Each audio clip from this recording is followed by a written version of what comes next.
Good evening, and welcome to Unexplained Reality, the podcast about the weird, strange, and unexplained but real.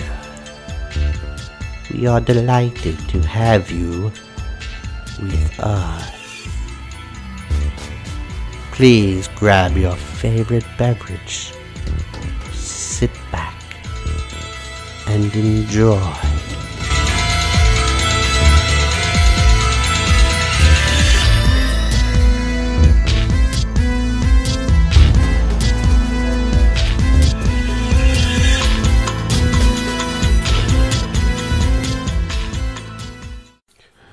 Good evening, everybody, and welcome to Unexplained Reality with Brian Quinn and Harrison Quinn. So we're back, and it's been a long break. So, anyways, we always make excuses, but there's just life gets in the way sometimes. So, but we're glad to be back here. Hope everybody's been doing good and missing us. I'm sure, just looking at their podcatcher every day. Waiting. Absolutely. For that next episode to drop, And for that, we're sorry. For all those people that have been laid up in the bed, under the covers, just crying and anxiousness and anticipation, we're sorry. We feel your pain. But it's a glorious day today, and you can break out of your shell, get out from under those covers. Because we got a long episode today. A good episode. A good episode. A long episode. So. Yep. But before we get into that, let's just give our normal spill. If you've had an encounter, an experience, you want to talk to us, anything, you want to reach out to us and tell us we stink, that's fine. It's unexplained.reality@yahoo.com. We're on Facebook. We're also on Twitter, Instagram, and something else. Oh yeah, we have a YouTube channel where all our shows get posted to. So feel free to reach out to us or go like us, subscribe to us, all that good jazz. If you listen to the podcast and your podcatcher has the ability to like us or leave a review, we appreciate that. It just helps us. So please go do that if you don't mind. And let's see. You got anything to add? Nope. I think we're going to skip the news tonight because this is a long episode. So you go use the bathroom and get you a drink. Get some popcorn. Good comfortable chair because you're going to really like this one. We are talking tonight. We did an interview with Mike Richburg, who is a South Carolina native. And he is, I'll just read his little bio here. Really good guy. He has been active in cryptozoological field since 1978. He's investigated all kinds of different cryptozoological entities in South Carolina and outside of South Carolina. He is one of these guys who is not by any means an armchair investigator, kind of like what we are most of the time. This guy is knee deep into it, and he is not one that is afraid to get out and be out there and doing whatever he needs to do to investigate sightings, encounters, or just on his own research. He has been into a lot of stuff, and he's got a lot of contacts in the cryptozoological world. And he don't only do cryptozoological stuff, he also does paranormal and just unusual phenomena, UFOs, stuff like that. He has his own podcast that he does with Adam Davies and some other people, and it's called Undiscovered Beasts and Strange Phenomena. So if you want to reach out to him after listening to this episode, you can get him through that Facebook page. I encourage you to go like their page and to download their podcast and listen to it. So I think, unless you have anything else to add, buddy, you good? Mm-hmm. Everything going okay? Yep. You're on spring break, so Yep. that's awesome. So find some stuff for you to do around the house, cut grass, paint, stuff like that. I'm sure you're looking forward to it. No response. Absolutely, he don't care. So anyways, we're going to go right into this interview with Mike Richburg, and we'll take a quick break here and let everybody get situated because, like I said, it's a long interview. And it was great discussion. So go grab you something, and we'll be back in a few minutes with the interview with Mike.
I'm born and raised in South Carolina.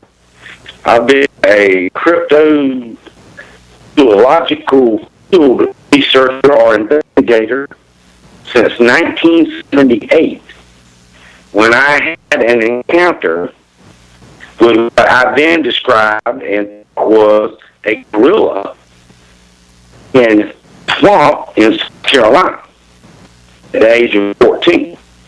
This obviously spurred a lot of interest on my part of nature I've seen.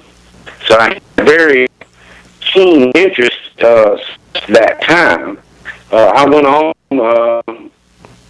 to investigate the infamous Lizardman of Skayford Swamp here also in South Carolina, approximately 1988.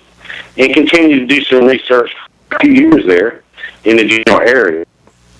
I also investigated, starting about that time, I also investigated Thunderbird sightings, which I've seen a very large, unusual bird, very large bird. I remember of a small party that witnessed this, and I thought that was very significant. And I guess by the time, I had a gorilla type animal in the swamp here in South Carolina, and the Lizardman thing came about 10 years after that. And then I saw that, what some people might call a Thunderbird, or what I would call a very large eagle. I was pretty much hooked on cryptozoology by then, as you might imagine. Oh, yeah. And it's just been just as much like, the best way I can describe it is every time I had an extra $10 for gas here and there, or had a lead on something, I tried to follow up on it. And, I got started before there really was an internet or anything. So it was difficult in the beginning to network with people and stuff like that. But nowadays, with Facebook and all these social media platforms on the internet, it's real easy to network and communicate with other individuals that have interest in the field. So basically, I've kind of come along over the last 40 years, adapting my game plan here and there to do what I can. Now, of course, at some point along the way, I was getting more reports than I could really follow up on. So I kind of slacked off a little bit on purpose. And in time, the older I got, I kind of started filtering out a lot of the reports. And I would just say, not filtering out, prioritizing. the reports in a manner where I focused what I thought was more important use of my time, because there was just more stuff than I could cover, if you will. So that's kind of been my MO. Now, mostly for these past 40 years or so, now it was 40 years exactly this year, I've mostly worked in eastern South Carolina, but I've worked in foothills here, a little in North Georgia, of course, in North Carolina as well, and I have some ongoing stuff as well in the region. But much of what I've done over my lifetime has involved research in like the eastern half of South Carolina, mostly in the coastal plain, in the low country, and some in the PD. And it's typically anything, I'm finished in anything that would fall into cryptozoology. That would be, I believe, to be a flesh and blood creature that is not in the catalog database, if you will. Right. Yeah. You know, it's funny because you're talking about your first sighting and then having the Lizardman come, and that peak in, you know, then seeing the Thunderbird and that kind of getting you into it. It's funny because I can't even imagine having a sighting. Me and Harrison are interested in this stuff. We've not actually had a sighting. I mean, we've had some paranormal encounters, but nothing with a cryptid. So that's very, you know, fascinating. I could see how that would make it even that much worse, you know, the passion for it. Oh, it seemed bad back in the day. And, you have to understand the thing that happened to me, and you said it really traumatized me a lot. It was a major thing in my life. So it's kind of dominated my life to a degree. Right. Now, I saw a Bigfoot again in 2012 in the daylight when I know I seen him again. Now, there was a lot of times, other times when I think maybe I seen something, but it could have been a bear, maybe it was somebody, I don't know. But only twice in my life, in the daylight, have I seen what I really believe 100% was a Bigfoot right in front of my face. And it was both in South Carolina. Right. Oddly enough. You know, a lot of people think Bigfoot, they think Pacific Northwest, you know, like Oregon, Washington, British Columbia, you know, Cascade Mountain Range, especially. And there's a lot of truth and reasoning behind that. But, you know, there's a lot of Bigfoot activity in the southern United States as well. Oh, yeah. In the southeast of it. Yeah, I don't think most people realize that Sasquatch is seen in every state in the continental U.S. That there's sightings that have been reported. That's correct. So, you know, I think it's fascinating. If people, you know, usually when I know you've probably encountered this, but when you talk to people and tell them you have an interest in this subject, they initially, you know, they think like, what? You don't believe in that. That thing's not real. But they don't realize the amount of encounters that people experience in every state. It's a very widespread phenomenon that has a very long history. And much like, and I don't think these two are related in any way, but much like the UFO phenomenon, I'm sure a lot of those are misunderstood reports. Either people maybe interpreted they saw, maybe they saw a bear and thought saw Bigfoot, just like maybe I saw an airplane and thought it was a UFO or something, you know. So there's a certain percentage that you figured wrong. But, you know, in the end, there's a significant percentage there that can't really not, you know, a credible witness that says, I saw it good, and it wasn't a bear, and it wasn't a guy. So what do you tell them? I'm looking at a gorilla-like animal. So those small percentage of reports is where I believe, you know, that's where the compelling evidence is. There is any to be found. There's plenty of reports, and the number of reports grow by the year. But I also think, and it's kind of like a double-edged sword, to add the popularity of Bigfoot has been good that a lot of people have come forward, but it's also been kind of sad that, you know, some of these people have not been maybe perfectly honest. Right. Or there's a lot of, you know, misinterpretation. A lot of people are very eager to see Bigfoot. And it's not something that really happens like, you usually don't get to see one because you want to see one. Usually just because some person is randomly off the woods camping or hunting, and one day it's all of a sudden, wow, there's a gorilla. Right. Yeah, I think you're exactly right with that. Since, of course, finding Bigfoot, which really, as sad as that is, has made a major impact on the subject. Even though, I find it's entertainment to watch, but that's all it is. It really has, I think, brought a lot of sightings out of the woodwork. I'm sure it's brought, along with it some people that are saying are telling bogus sightings, but I think it for the most part it's done good for the subject and for trying to find this creature and trying to get it more widespread. Well, I'm 100% know that the phenomenon is real in my mind. There's been no doubt about it to me since 1978. Now, there's always going to be doubt, public ridicule, and things like that. And back when it happened in '78, I was scared to tell anybody. I'm going to do that in a minute, but it's no shame in anyone like that. It took me a while because it was like I mentioned earlier, a traumatizing thing on me. Oh yeah. But I think that there's always going to be an element in society that just laughs at anything that's not in Encyclopedia Britannica, or if you Google it, or if it's not like some people will put Bigfoot in there with a unicorn in a heartbeat, or whatever, and discount it, or whatever.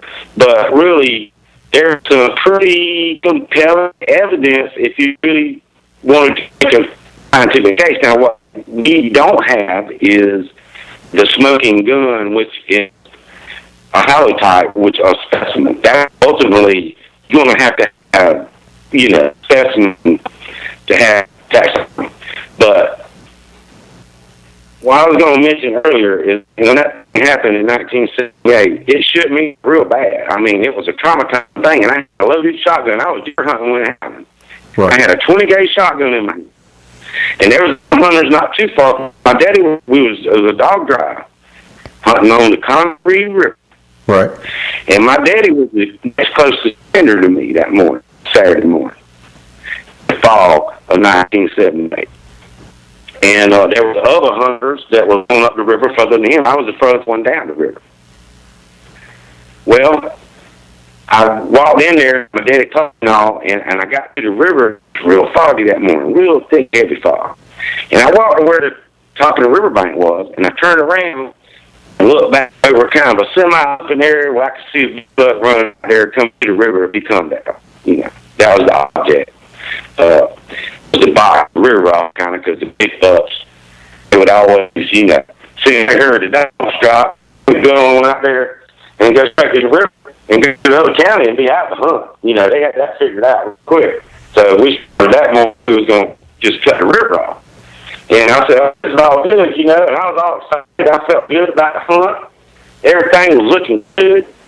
And I had just settled in good. And I don't know how much time had passed since I come in there, 5 or 10 minutes maybe, I don't really know. It wasn't long, but I heard something come out of the river. Like, I had my back to the river, I was kind of standing at the top of the river bank with my shotgun. And I heard something come out the river over my left shoulder, which is a little bit further down the river from me. And I said, well, my daddy's pretty smart, he done put me on the big deer, it's right off the bat. I'm going to shoot one before the dogs even get started this morning.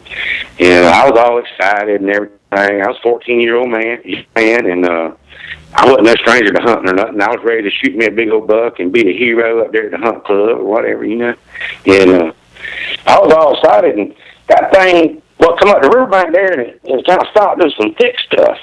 And it was moving around, and it sounded really heavy. And I got to thinking it was maybe a big old hog, and I didn't have enough gun, so I might better just kind of be quiet and hook it to home, won't mess with me if that's the case. Right. And sure enough, by the time I thought that, the thing made a noise. And it was almost like a human-like noise between a sigh and a grunt, kind of like a, like that.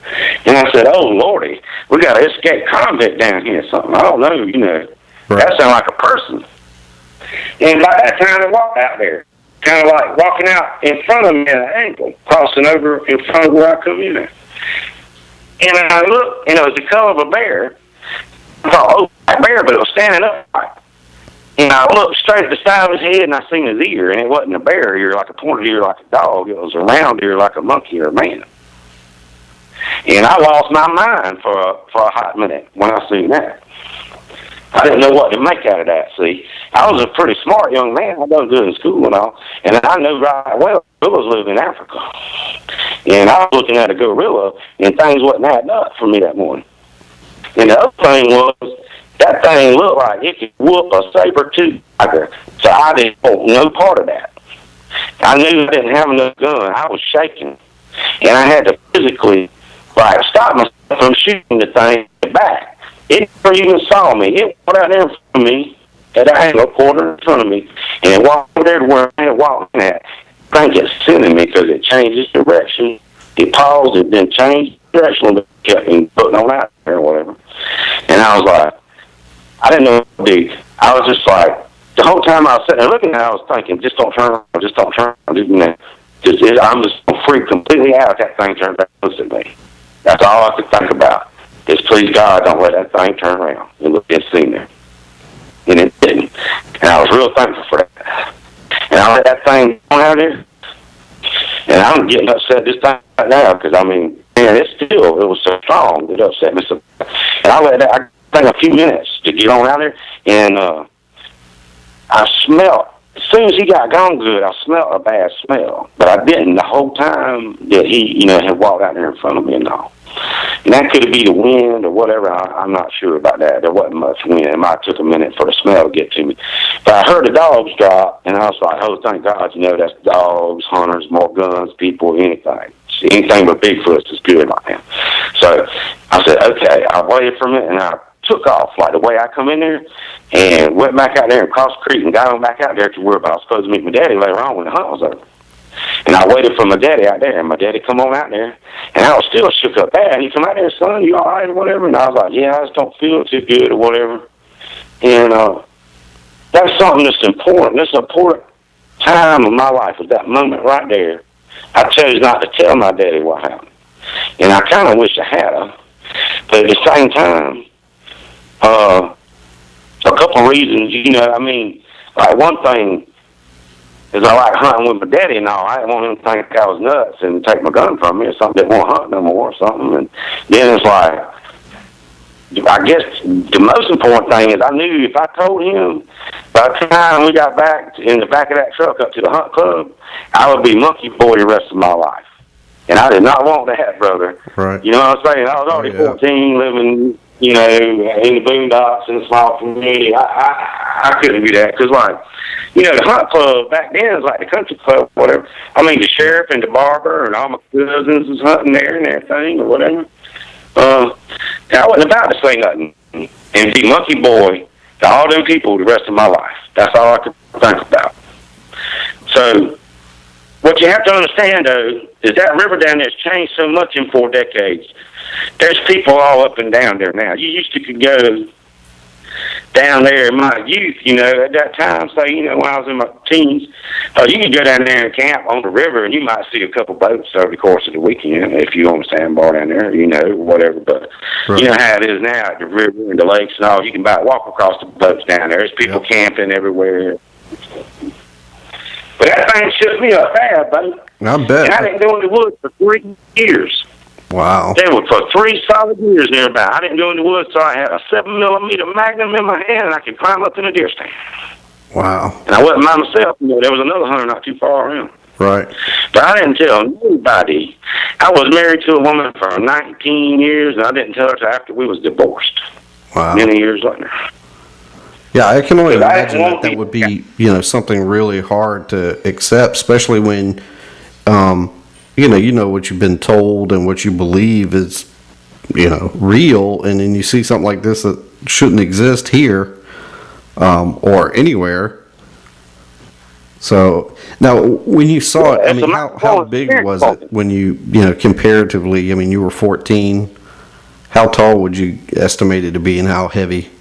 Oh, I'll give you. I mean, I ain't no stranger to livestock and hunting and game animals and stuff like that. And I would estimate that the thing, my best estimate was somewhere around 7.5 feet tall. It probably wasn't 8 feet tall. Like you hear somebody talk, oh, it was 10 foot tall. It really wasn't like that.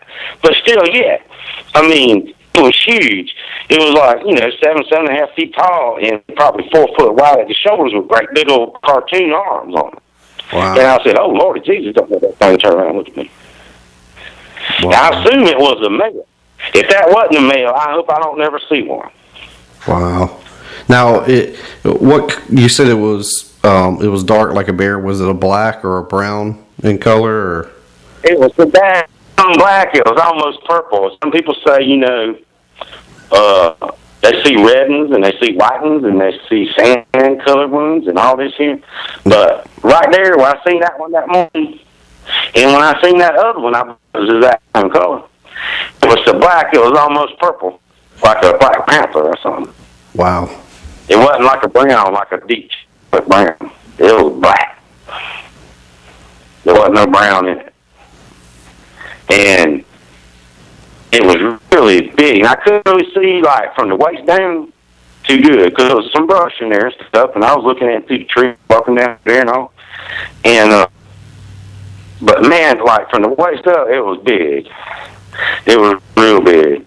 And, that thing, I'll never forget seeing this right hand go up and move a branch out of his way. And I seen the fingers on the hand. I looked, for whatever reason, that hand caught my eye.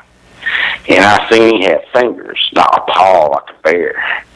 And when I seen him move, grab that limb and kind of push it out of his way as he walked through there, just like a man would walking through the woods, I was just tripping. I was straight tripping.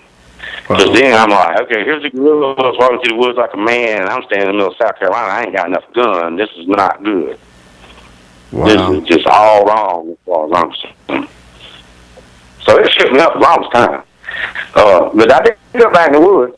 And in the interim, before that, and Harrison, I'll tell you, it ain't nothing wrong with this here. Is I spent many years in trying to do what you call fair research, if you will. I've done as much reading as I could now. I go around to different libraries and check books out on any kind of subject that might, have the Bigfoot in the book or whatever, and stuff like that. And then it's like, they had a couple good TV shows back in the day, like In Search Of and Arthur C. Clarke's Mysterious World or something like that. So, I tried to learn what I could, and I talked to a few people, but I wouldn't ever tell anybody I'd seen nothing or nothing like that,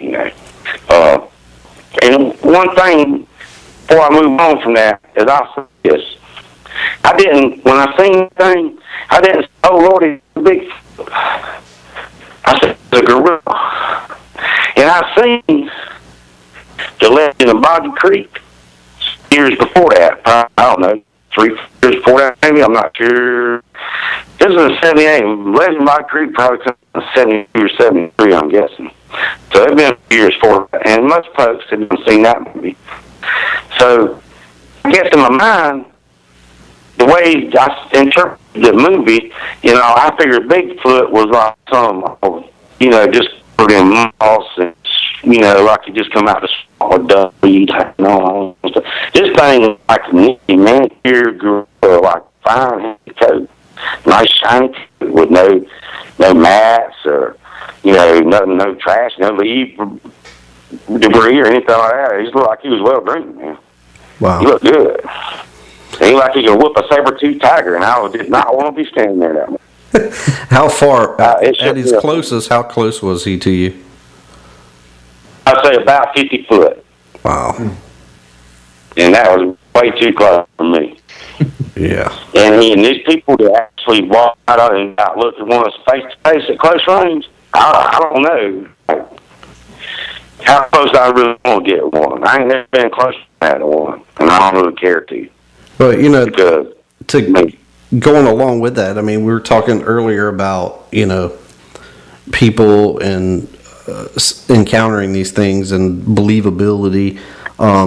How some people just won't, they just think it's a joke. But I mean, I've heard so many interviews with guys that have grown up in the woods, have been hunters since they were little boys, and have been hunting and woodsmen for 40 plus years, and then they encounter one, and then they sell everything they have and don't go back in the woods. And even as the same with you telling your story, in your encounter, how it impacts you emotionally.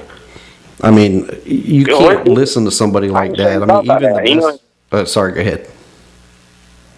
You go ahead. I was just going to say, even the best actors, can't get that kind of emotion to come out when they, tell a story of something like that. And I mean, to me, that speaks volumes when you hear those stories. Well, I still get really excited about it. This is 40 years ago this fall, and that's why I was like cutting you off and stuff. I'm all amped up now, man. My adrenaline and stuff. Just thinking about that thing. Oh, I can only imagine. Because it did shut me up. And it took me a while to realize there wasn't nothing wrong with me because I seen that thing. I just had to stand in the wrong place at the wrong time, or the right place at the time, and be looking at it or whatever. And it hadn't really had nothing to do with me. I just happened to be the person in there. So, don't want to believe me, that's cool. I ain't really trying to make a lot of money off of big like that. I don't charge people to go in the woods with me or anything like that. I ain't never charged nobody $1 for nothing. I ain't trying to get famous either. I do. Luckily, I'm in a hot where I do get hang out with some cool famous people and work with them and go in the field and investigate with them. Stuff like that. It's really interesting. You can throw all your money. I found that out. I'm going to be perpetually poor because every time I get $10, I'm going to put it in the tank of the truck and go get in the road and go talk to somebody that thinks they've seen something or whatever if I got time. Right. It's a black hole as far as money and time goes. Oh, yeah. You can just keep throwing money and time at it. But it's fascinating. I wouldn't trade it for nothing in the world. I'd rather be broke and do what I do than be rich and I do what I do. Right. Right. Put it that way. So it's a life choice thing in a lot of it. It's what's important to you. I have such a passion for it that I don't, it's the main thing in my life. Besides my son, it's my main thing, man. Right. So after that happened and you were out of the woods for 3 years, when did you really start? At what point after that did you really start researching, Bigfoot? Besides just reading, I got really hard in. When I graduated high school, I really got into. I had more going on. I just really was in more control of my time and stuff, and really spending more time, in the woods and hooking up with other people. And of course, about the Lizardman thing come along and all was in the late '80s, and but the internet done kind of started kicking in by then. And then it was on like a pot of neck bone when the internet came along. Oh, yeah. You can network all over the world then also with a lot more ease. The Lizardman phenomenon, 10 years later, I definitely got very interested in that. I was just sitting at TV, watching TV at the dinner table in the local news. Oh, the Lizardman, and Chris Davis and Lee County and Bishopville and Skateboards. And I was like, Lord have mercy, I got to gas the truck up right away and get to Bishopville, South Carolina. You know what I mean? Oh, yeah. And that's about how that went. And no kidding, man. I mean, there was a lot of weekends I was working on, but on the weekend, man, I would be heading up I-20 to Bishopville. You know it. Oh, yeah. And I got to talk to a lot of people. And I have developed a lot of theories on it. And I spent a lot of time poking around up there. And I had got with a landowner and had permission to kind of research the land he owned at the time. And then somebody else ended up with it. But I did find actually a couple of tracks, and one of which was maybe castable grade. I did not cast it at the time. I'd come back and cast it later, and I had it for quite many years. It was an interesting track. It was like a 3-code track. And when I seen that track, it was kind of near the edge of a field, and believe me, if this thing had walked about 3 yards further toward the field, I'd have had the best trackway of the Lizardman ever, because that plowed up field would have made such a pretty place for him to walk, but he didn't. He walked over there where there's some other stuff. But I'm pretty sure that's what that was. And that surprised me because I was naive. And I was, I didn't even know what I was looking for. I'm thinking, Lizardman, I don't know what I'm looking for. A dinosaur track? Something looks like a gator track? I don't know. What's a Lizardman track look like? I don't know. So I'm looking, and I see this thing. It's like a 3-toed track, almost like a human foot. Right. And I didn't connect the dots then, but shortly after that, it dawned on me the 3-toed track in the field in Falk, Arkansas, the Legend Bog Creek. There it goes again. It was a 3-toed track. Right. That they cast in that track. That looked awful. I mean, looked exactly about like the same track I seen. Now, since then, I've seen other 3-toed tracks. So maybe what I'm thinking is, after looking at all the Lizardman accounts and stuff, and of course, our buddy Lyle Blackburn wrote a very excellent book on the subject, Lizardman, right? The true story of the Bishop Bill monster. If anybody wants to Google that, if you do not own that book and you live in South Carolina or you have any interest in cryptozoology or the Lizardman, you do definitely want this book. Yeah, it is excellent. Yep. And I know you have the book. Yes. So I have this theory that, most of the accounts reflect an animal with hair, and lizards don't usually have a lot of hair. So I'm thinking it's more of a mammal thing going on, maybe. And maybe it's a little bit different than the usual Sasquatch. Maybe there's something that's got 3 toes that ain't like the same animal or something, maybe. I'm pretty open to my theories as long as, there's any evidence to support it. And, of course, a lot of what we deal with is just not a lot of good evidence. There's a lot of fake tracks and stuff. But if there is something of these 3-toed tracks and it's got hair on it, then I'm thinking it's at least a mammal and not like a lizard or something. Right.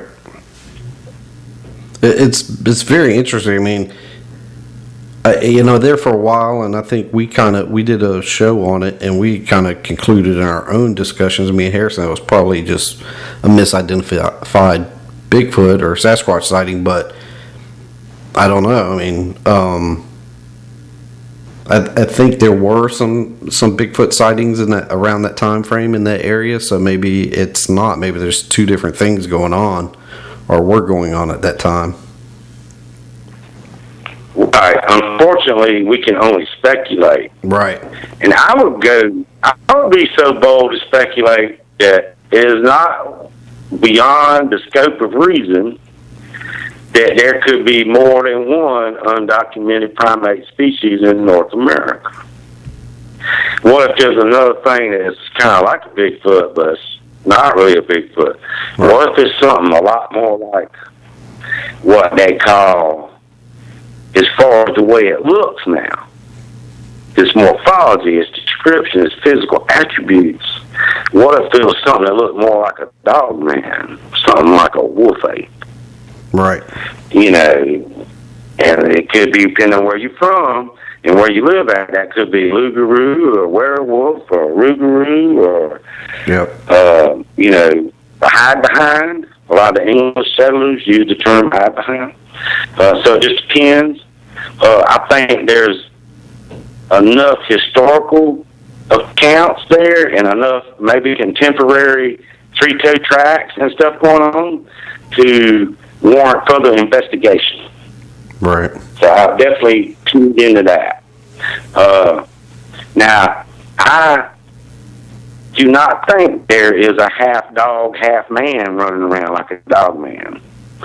What I do think is if you had a primate, per se, if that is, and it maybe had a morphology like a baboon, like some primates do, whereas many baboons have a canine-like snout with prominent canine teeth and a carried tail. And they're capable of walking bipedally, to some degree. So, as far as it being some kind of werewolf, half man hybrid, half wolf thing, I'm looking for a more rational, scientific explanation. Right. In my case. Yeah, I mean, the notion of the werewolf's real romantic and all that, right. But I don't know that we have scientific evidence to support that. I think the simplest answer is usually the correct answer in the natural world. Yeah, I agree. I just, I think even within Bigfoot sightings, there are some that claim there are multiple types, and it appears to be because, some people they do see like the snouted figure, more like a dog, what we call a dog man. Then you have ones that see more of a chimp-looking creature, looks more like a chimpanzee, and then you have the ones that look more like Patty. So, I mean, right. Who's to say? We don't know. And it's reasonable to speculate there may be more than one. Now, some people will take off with that and tell you, there's 7 types of dogmen, or whatever. I mean, do you really? Like, come on, man. Yeah. How did we get that far? We probably made a couple of leaps to get that far. Yeah. That's all I'm saying. Well, I think I'm taking a bold leap by saying there could be a second species out there, maybe. That's right. A bold leap in itself when we can even establish scientifically that the first exists. Right. Now, when I say we, I mean the general public, as far as like stuff we hear about. Right. Now, I have to believe that at some time, there's been specimens collected. I mean, a logging truck hit one, somebody shoot one or something. It's probably happened somewhere in there, and who knows what happened. It got gone or whatever, Yeah. So, I don't know. But I can't say there's never been a specimen, but there ain't one on the record books, right. And there ain't a scientific classification for that animal that I'm aware of at this time. So, I want to talk a little bit about the different types. Now, just here in South Carolina, and this is one of the most compelling things about sightings. I'd like to demonstrate something for you. In the PD area, sightings are predominantly of a reddish-brown colored animal that has a slightly different morphology than what I saw. What I saw is the typical sighting of the low country area, where here in South Carolina, which is a little bit further south on the coastal plain in the PD area, for those of you not from the state. Those animals in certain river bottoms in South Carolina, from the Black River to the Savannah River, more often than not, are reported as a dark black, shorter, stouter animal. In the PD area, in contrast to that, they are typically reported as a reddish brown or orang or rust colored, animal with a slenderer and taller build. I think that's very interesting. And when one looks into that deeply, you can see that these are a number of witnesses that correlate that in different databases like the BFRO public database and other online sightings and stuff like this that anyone can access. Not just accounts that I have access to that reported me, but also from data that anybody can go research. You can look and see PD. There's a lot of red ones being seen, some less black ones, and vice versa down in the low country. So I really started seeing that, well, this might mean something, so I wonder what that correlates to. I wonder why that is. I wonder if there's anything that would make it be that way. And I started looking at different maps of South Carolina. Looked at terrain, environment, wildlife, and all kinds of stuff. And I saw the most direct correlation one day when I just happened to look at a white-tailed deer density population map. And, buddy, it overlaid directly with where the black ones are. You know what I'm saying? Once you got over, like, about 30, once you got out of the low 30s on deer per square mile, around 35 or 40 deer per square mile, that's where the black ones are. That is also where the most wild hogs are in the state. So I said, okay. So these black ones tend to live where there's a lot of deer and hogs, and these red ones tend to live in other places where there ain't really no hogs hardly, and the deer population's a little bit thinner. That's interesting. Well, that's very interesting. Now, you talking about witnesses, a small young girl of 7 years old to down in Georgetown to truck drivers coming through on the I. You got Air Force personnel that's been stationed here in South Carolina, driving around seeing it, or being in the woods and seeing somebody. All these different people over the years don't know each other. So if they keep reporting the same type of animal in the same place, and they don't know whether they're supposed to be red or black, but yet they still seem to know that they saw a red one where they're supposed to, or they saw a black one where they're supposed to, I find that extremely compelling.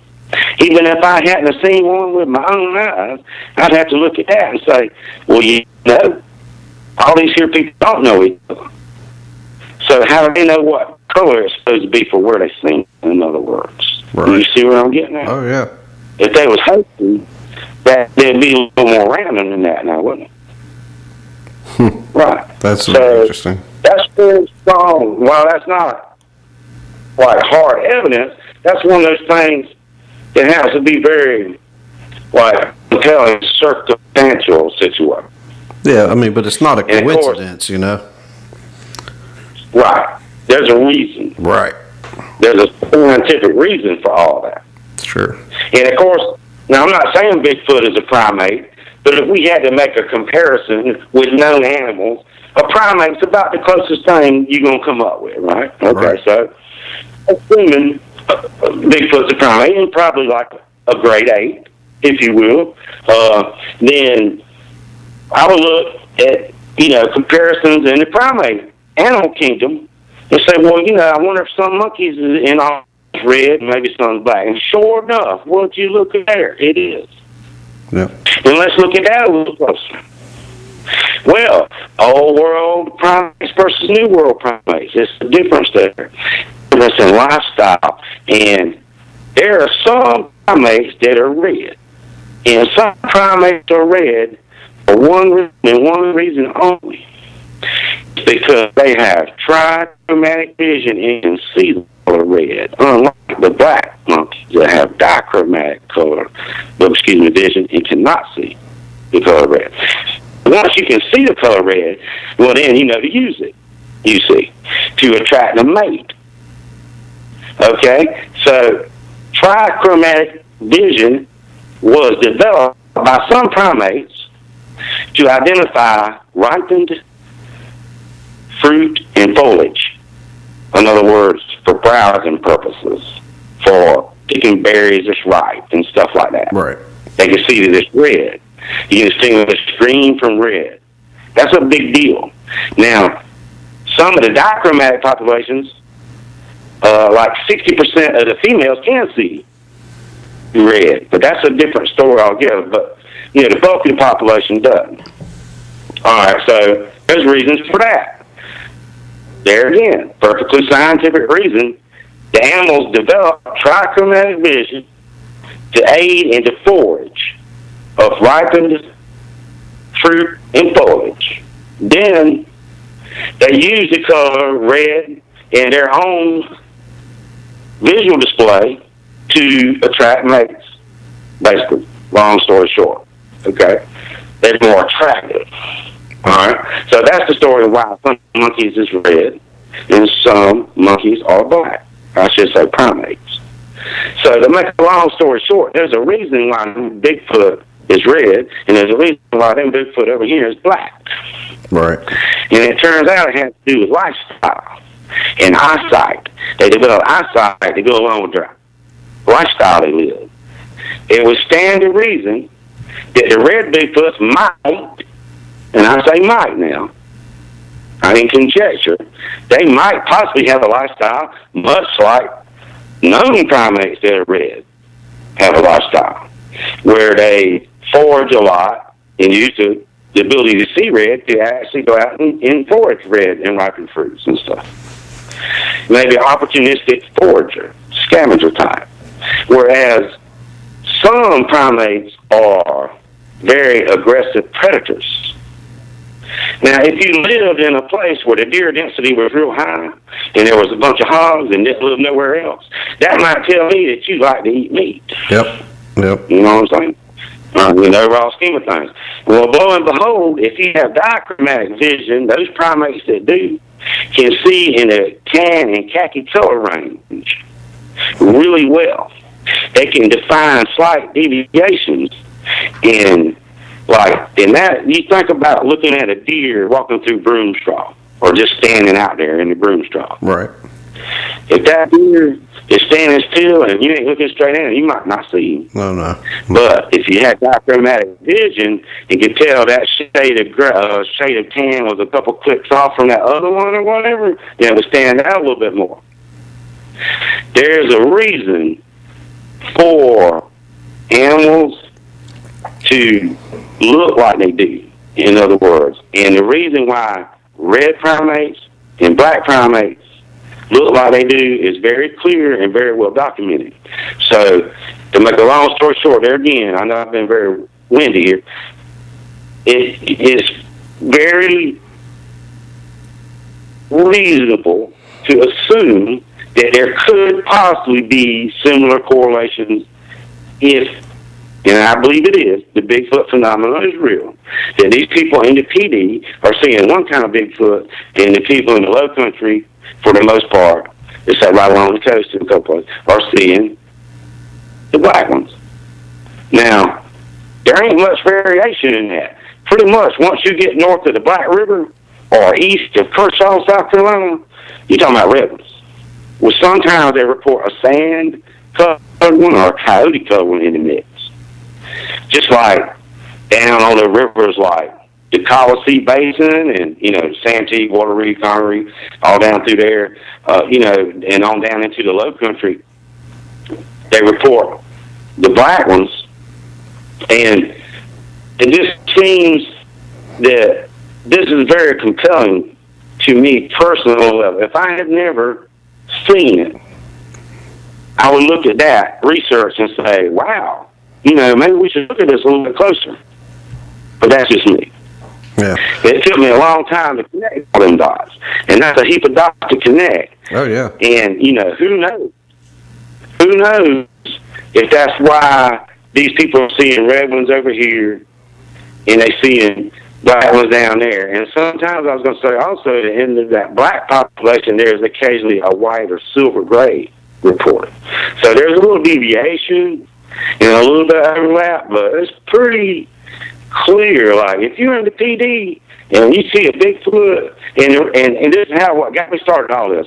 People would call me, I would talk to them or return a message or whatever, and the whole, I could about predict what they was going to say it was, depending on where they seen it. So I took my old road map of South Carolina out, and I started putting little marks on it. It was a red and it was over this top. That's what I did is, like, if it was said 8 foot or over, I would make a mark. So, like, the PD, they most of the time is like 8 foot or whatever, and it's not like that. It's never hardly like that at all in the low country. It's a black one that's shorter than 8 feet, but very stout. And I'm just saying, there's a rhyme to the reason, and I'm always digging for that scientific reason. I'm not one of these people to go out and think that, Bigfoot's doing any kind of mind control or flying around in a UFO or riding unicorns or got a leprechaun hanging out with him or nothing like that. I'm looking for science. Right. So that's what I'm all about. And the people I run with mostly, they kind of share that view. There's a lot of folks out there that'll tell you they sit down and play, cards and have tea with Bigfoot and all that, and that's fine if that makes them happy.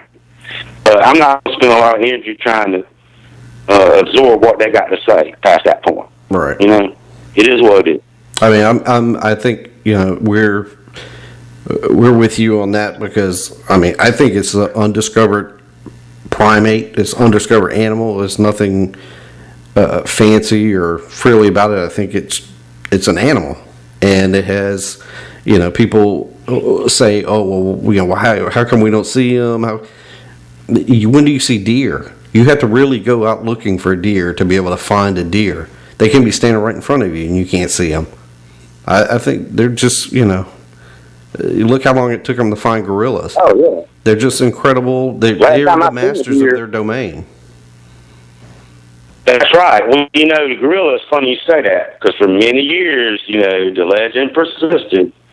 This, great beast from Africa, it's really a real thing. And they're like, oh, no, it's not. He's tripping. There ain't no gorillas. Oh, yeah, there was gorillas. I mean, yep.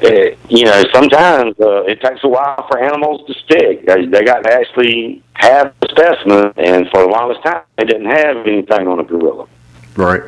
And it's nowadays we got a lot of technology at our disposal, and we sure need to be using it. Yeah. So I looked at the Lizardman thing, and I said, well, the 3 toes, that's interesting. I've seen that, and there's a correlation there in other places in the southeast, especially with 3 toes. And, Lizardman had hair. Maybe it's a Bigfoot type animal. Maybe, what I mean by that is another primate. Maybe not. Right. Maybe there's 2 kinds of Bigfoot in South Carolina alone, just in little old South Carolina right here. Because it's pretty clear that where there's the deer, there's the black ones. When there's enough deer, and there's enough hogs. And where there ain't, there's the red ones, Yeah. And I didn't make that up. That's something somebody can verify now. Yeah. Public information. So that's compelling.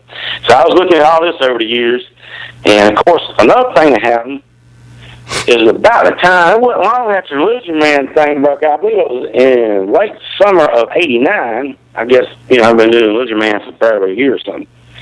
I was just going camping one morning, and I was in a truck with 2 other people, and I was driving, and it was right about first light. You just kind of could see a little bit, and I was on Highway 21 South, kind of paralleling the Cobblesea River, heading down to Hunting Island, which is on the other side of Beaufort. It's a state park down there. I used to like to go camping down there. Right. And I came around a bend. It's like a long straightaway and a little bend in the road, and another long straightaway. I mean, like for about a mile, a good little long straight piece of road. And way at the other end, I was running about 60, I reckon 55 or 60. There's a lot of deer around, so I wasn't going all that fast. So I come down there, and I come around that little bend, and I could see way down the road. It was like, I could see like the white tails of deer like bouncing around all in the roadway and stuff out there. A bunch of deer done there all in the road. I said, Lord, somebody hit a deer or shot one or something like that. So I started thinking about slowing down as I was getting closer and all. And I seen the deer run around and all, and then they left, and there was something still in the road up there. And man, I kept getting closer to that thing, close to it, and I was like, it's a person. No, it's too big. It don't look right. It's too big for a dog. And I got kind of close to it, and I said, that looks like a horse with a tarp thrown over it or something. What the hell is that? And about that time, I looked up at us. And it looked like it looked straight at me. And I'm driving this road, and this thing's looking up at me. It was the biggest dang bird I ever seen in my life by a long ways, standing on a small deer in the roadway. And this bird looked at us, and it turned around, like hopped around, did a 180 on top of the deer. Grabbed the deer up and took off flying with his little old deer. Now, the deer wasn't full grown, by no means, and it probably didn't weigh, I don't know, 40, 50 pounds. Probably not even 50, but still yet. Yeah. This bird, when it opened its wing, the wing, one wingtip was over the center line of Highway 21, and the other wingtip was on the grass in the median, down there in the ditch over there. Wow. And they was about the size of sheets of plywood. This thing stood as tall as a man. It had wings like sheets of plywood. Wow. I screamed bloody murder. Look at the bird, look at the bird, look at the bird, because I could not believe what I was seeing. And I about had to stop to keep from hitting it, And the other fella put his glasses on and looked at it go over the top of the trees with that deer in tow. He said it was the size of a hanger. I asked him, what did you just see? Because I knew what I just seen. He said that thing was the size of a hang glider, like it had a man hanging under it. Like the hang glider of a man hanging there going down to it. Wow. Yeah, I mean, it's the dangest thing ever. And I kind of pulled over after that, and I was like, dang, I kind of had to get my act together. That thing was like, I just couldn't believe what I'd seen. And I think I'd probably heard of the Thunderbird or whatever by then, from watching them TV shows or In Search Of or something like that. I mean, I don't even know, but there again, I kind of didn't immediately jump to Thunderbird. I just said, wow, that is like a triple-sized eagle. That eagle's like 3 times as big as it's supposed to be, because it looked just like a golden eagle, if you know what that looks like. It looked pretty much exactly just like a golden eagle, except it was ginormous. Wow. So I started doing a lot of research in that, and unfortunately, there ain't a lot of sightings like that, and not in this area especially, and other things, and I mean, you know, I've tried to really research that a lot, and I've really thought about that day a lot, and I've done a lot of research and a lot of investigation, talked to a lot of people, and the only thing I can really correlate that with, and I don't know if this is connected or not, but it might be, is what they call around 1970, and I don't remember the exact year. I was a little fella. I was staying down on Lake Meriden. And one of the local newspapers, I don't know if it come out of Manning or Somerton, or maybe it was the Sumter paper or either the Charleston paper. I can't remember exactly which paper. I want to say it was the Sumter paper, which would have been the Sumter Daily Item, if it was in circulation then at the time. I'm not sure. I've never been able to find an article on it. But to cut to the chase here is what they call, by most people call it the goat thief, the Rimonite goat thief. And the reason I know about it is we were staying down there close to Rimonite at the time. Well, what happened was this man had goats down there on the edge of the swamp, and the goats would get missing, and there were no tracks. There were no like human tracks or no dog tracks or no big cat tracks or no kind of tracks. So the man had a nice 8-foot fence, but something was still getting cut. So he went so far as to put another bit of fence up around the whole place again and make the fence taller. And his goats was still getting gone from down there. And there still wasn't no tracks of no kind. And that was the puzzling thing. You know, some of the old women down there was all hysterical. Oh, they're going to get the youngest next and all, you know. You know how, you know, folks from around here, boy, they take off running or something like that. But it was the dangest thing. I remember, like, gathering around when the men folk would get around talking about it, you know, on the porch and stuff. I would go over there hang out, listening, see, kind of like spying on them, see what they said about it, you know. But it had the grown folks in the hissy down there because they just couldn't figure out, because even if it was a big cat, it seemed like it left a track somewhere, you know. It's walking in there, or it didn't fly in there. So I think maybe what did come in there might have flown in there. Was the only other way I could figure, right? If you're not walking, you must be flying. So maybe something flew in there and got that man's goats. And then again, I'm going to struggle to remember the year. Many years later, I want to say in the early 2000s, so it might have around 2000, a little after. There was a similar thing going on down in Hardyville, down there in another little town. I can't remember that town. It's near Hardyville down there. But there was something enough a farmer that was kept missing goats, and they could never figure out what was getting the goats. And lo and behold, a couple hunters found a goat wedged up in a tree, and they attributed it to a big cat, maybe, because sometimes big cats will maybe drag or kill up into a tree or something. Right. But something that tore that goat up and packed it up in the corner of a tree branch up there, way off the ground. Like, I believe it ended up being like 30-some odd feet off the ground or whatever. And but there again, even though they said there probably was a cat or whatever, they didn't find no kind of tracker, nowhere. And I'm a tracker by nature or whatever, by design or whatever. And I'm telling you, everything leaves a track. You might not can see it, but it's there somewhere, unless it flew or swim. Right. And, so as far as whatever's eating them goats, I got to thinking about that.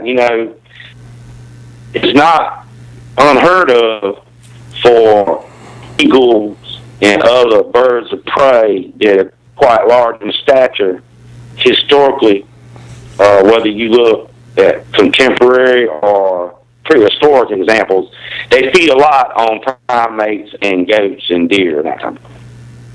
So it was like the big eagles in the Philippines would eat monkeys and deer or whatever. And a goat's basically just a hemmed up deer. Right. So there's not a lot of difference there from an eagle standpoint or whatever. So if you had a really big eagle, really was flying around here somewhere, it's not unreasonable maybe to think that he might be the one getting them goats every now and then. And I mean, really, you would think that's if you've got goats pinned up, that's easy pickings for them than hunting, trying to catch a deer that's out running through the forest. Exactly. I mean, they serve it up on a silver platter. It's almost like it'd be hard to resist. I would get. It's like going to McDonald's for them. Yeah, here's a white deer with a little black on whatever, because you can't see the white, and he's hemmed up in a little pen over here. Just big enough for you to land in and get out with him. Yeah. So, it's a drive-through. That's the only thing I could figure. Yeah. If he, especially that morning I seen that big bird, I think after I got thinking about it, there was there was big oak trees all down through there, big hardwoods, this river swamp right there. Right. Or it was then, of course, that's changed over the years too. But there was a real big oak tree with a big old limb on it, maybe, I don't know, 20 foot off the ground or something like that. And I wonder if he wasn't just sitting in that tree waiting for them deer to cross right there. And he swooped down there and got right on top of one when they come across him. And he didn't get a grown one. He got one that was like half grown. It didn't have, I didn't see fallen spots on it, but when he took off and the deer kind of flexed a different way, it's almost like I could see the remnants of fawn spots, in the hair. So it was about that age. It wasn't a fawn, but it wasn't far from being one. Right. So not quite a year, and maybe there's one of the smaller deer from down there. Them little coastal deer, the low country down there don't get that awful big to start with. Right. But I would say, a 40 or 45 pound deer, and it would take a bird as big as the one I saw to do that, pretty much. And it's just, I can't deny what I've seen. So I have to believe, with the reference of the center line and the side of the road and being really close, that I seen it real good, and that was as big as I think it was. It wasn't like I saw a great big old eagle and tripped out and thought I'd never seen an eagle before or something. This was way bigger than any eagle I ever seen. I've seen plenty of eagles and ospreys and all that. Right. I mean, you look around here and you go in the woods, you see stuff like that. But I don't know, man. It's so hard to find other examples like that. A lot of classic Thunderbird sightings are more of the big condor type thermal riding bird, and what I've seen was definitely seemed to be built just like an eagle. And I suspect if he's eating goats in the swamp or deer in the swamp or whatever down there, then he probably lives a lot like the large eagles do in the Philippine jungle. They're canopy dwellers. They don't really get up and ride the thermals. Right. They just kind of hang in the woods. So right. I don't know. That's one that I'll never forget, and I'll still be on it. And I don't hesitate to read a Thunderbird report when I see one. I spend a lot of time studying up on that. So I've seen all kinds of stuff over the years, and it keeps me going. Now, don't get me wrong, it's not a very rewarding thing is you don't hardly ever get, I've seen, a half a dozen times I got something really good, I got to see something, or a really awesome track or something. Or, not that often. And I've been at it a long time. I've seen a lot of maybes, maybe that's something in the woods over there. Maybe that's a Bigfoot track. I don't know. Right. But really telling stuff is few and far between. So it's not something. It's like going fishing and the fish don't hardly ever bite. So Right. you really appreciate it when they bite. Oh, yeah. Well, I think your description there of the Thunderbird, with it looking like an eagle. If you look, historically, looking at what the natives, called Thunderbirds, that's typically how it was drawn, or painted. It was always portrayed as an eagle type creature. Yeah. So I think it's fascinating with the Thunderbird accounts because they're so random and they're even more elusive than Sasquatch or Bigfoot sightings. So I mean there's just, you have them, but they're not when these sightings happen, they're just so there's no pattern to them. And I guess, with them being creatures that fly, that makes, a lot of sense. They can cover a lot of ground quicker. But, Well, they can. Your guesstimate on how big that deer was and how much it weighed, I mean, it had to be a substantial bird, even for, 40, 45 pounds of meat, the dead weight to get off the ground. It's just incredible. Yeah, I mean, it takes a pretty good sized bird just to pick a good sized rabbit up. Right. I mean, if you think about it, birds aren't that heavy, and they get over on the flying thing because they don't have a lot of weight. Right. The hollow bones and all that. But you start hanging some weight on there, you got to have some wings, and this thing has some wings. Yeah. And I'll never forget that. There's a good account of that. You can actually read directly from my email exchange with a Dr. Carl Schucker of the United Kingdom, who's written quite a number of fantastic works regarding cryptozoology and folklore. He's probably got 3 dozen books out there, I'm guessing, just off the top of my head, some of which are just must-have. So that book is... name again, that's Dr. Carl Schucker. Carl with a K, Shuker, Schucker, the United Kingdom. The name of that book is Mirabilis, a Carnival of Cryptozoology and Unnatural History. And you can actually read direct email conversations that I had exchanged with Dr. Schucker back in the day about that sighting, if somebody would like to find out more about that. I'll have to look up his books. He has a number of great books. Your description of the what you said, what you saw in the middle of the road, almost it reminded me of a bird that I've talked about on the show before, Argentavis magnificens, which was one of the largest birds who live. And its wingspan was somewhere around 7 meters or 22 feet on average. But there haven't been many sightings, I guess. There hasn't really been any sightings, but a few Thunderbird sightings have matched the description of this. But that's, immediately what it reminded me of. Which, when I hear about Bigfoot and Thunderbirds and things of, cryptozoological sorts, I believe, my mind goes towards historic beings almost all the time. Because, Bigfoot, a lot of people said it's just Gigantopithecus or, some form of early primate or large gorilla, type primate that just secluded or isolated itself from the rest of the world and kind of evolved on its own. But that did really remind me of the Argentavis. Yeah, I would say that almost kind of is more the condor prototype. Yeah. In my mind, for the little bit I know about it, it's more of like a thermal rider. Yeah. Like a California condor or Andean condor, something like that. If you can Google, and you may already be familiar with it, if your listeners want to find out more, there's a couple of interesting other subjects related to that. One being the Washington's eagle, documented by none other than Audubon himself. And the other is the Haast eagle, and that's Haast apostrophe S, Haast eagle.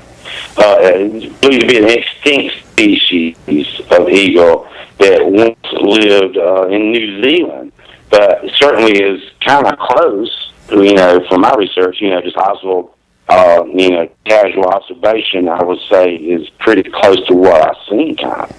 But, that's something that supposedly was on the other side of the earth that went extinct a long time ago. So, unfortunately, there's not really like a really good, strong candidate, entity for what I think I've seen that day. And I'm pretty sure I've seen what I've seen. So, I'm very curious about that. But, one possibility is, of course, Washington's eagle, and there's some debate even within the Audubon Society itself about the validity of the existence of the Washington eagle. So, it's thin ice, all of it. I mean, it's difficult to negotiate. We don't really, I can't really say that I've seen this and point to something in the book that really fits the bill completely, per se. Right. I think, it could be, who's to say? I mean, it could be fall right in line with Bigfoot or other cryptids. It's just something that's undiscovered, too, So. Yeah, well, that's what I'm all about, man, is get out there and trying to find interesting things in the field. Of course, part of what I do, over the years doing this is I get to talk to other people, and that's always good. And usually, I kind of can see where it's going from the beginning. You either got something that sounds compelling, or you got the average made-up kind of story. So it's kind of easy to tell. After you talk to enough people, and so and there's little things. I'll give you some of my top secrets here. Like, if I ever hear somebody say this, and this is probably now everybody's going to start saying this now, I'll give away my secret. But, like, the second time I seen one, I noticed this. I couldn't really notice it the first time, or didn't for whatever reason. But almost like on his rear end, it's like the hair's a little bit thinner or something. Almost like a little bit of a bare spot thing going on.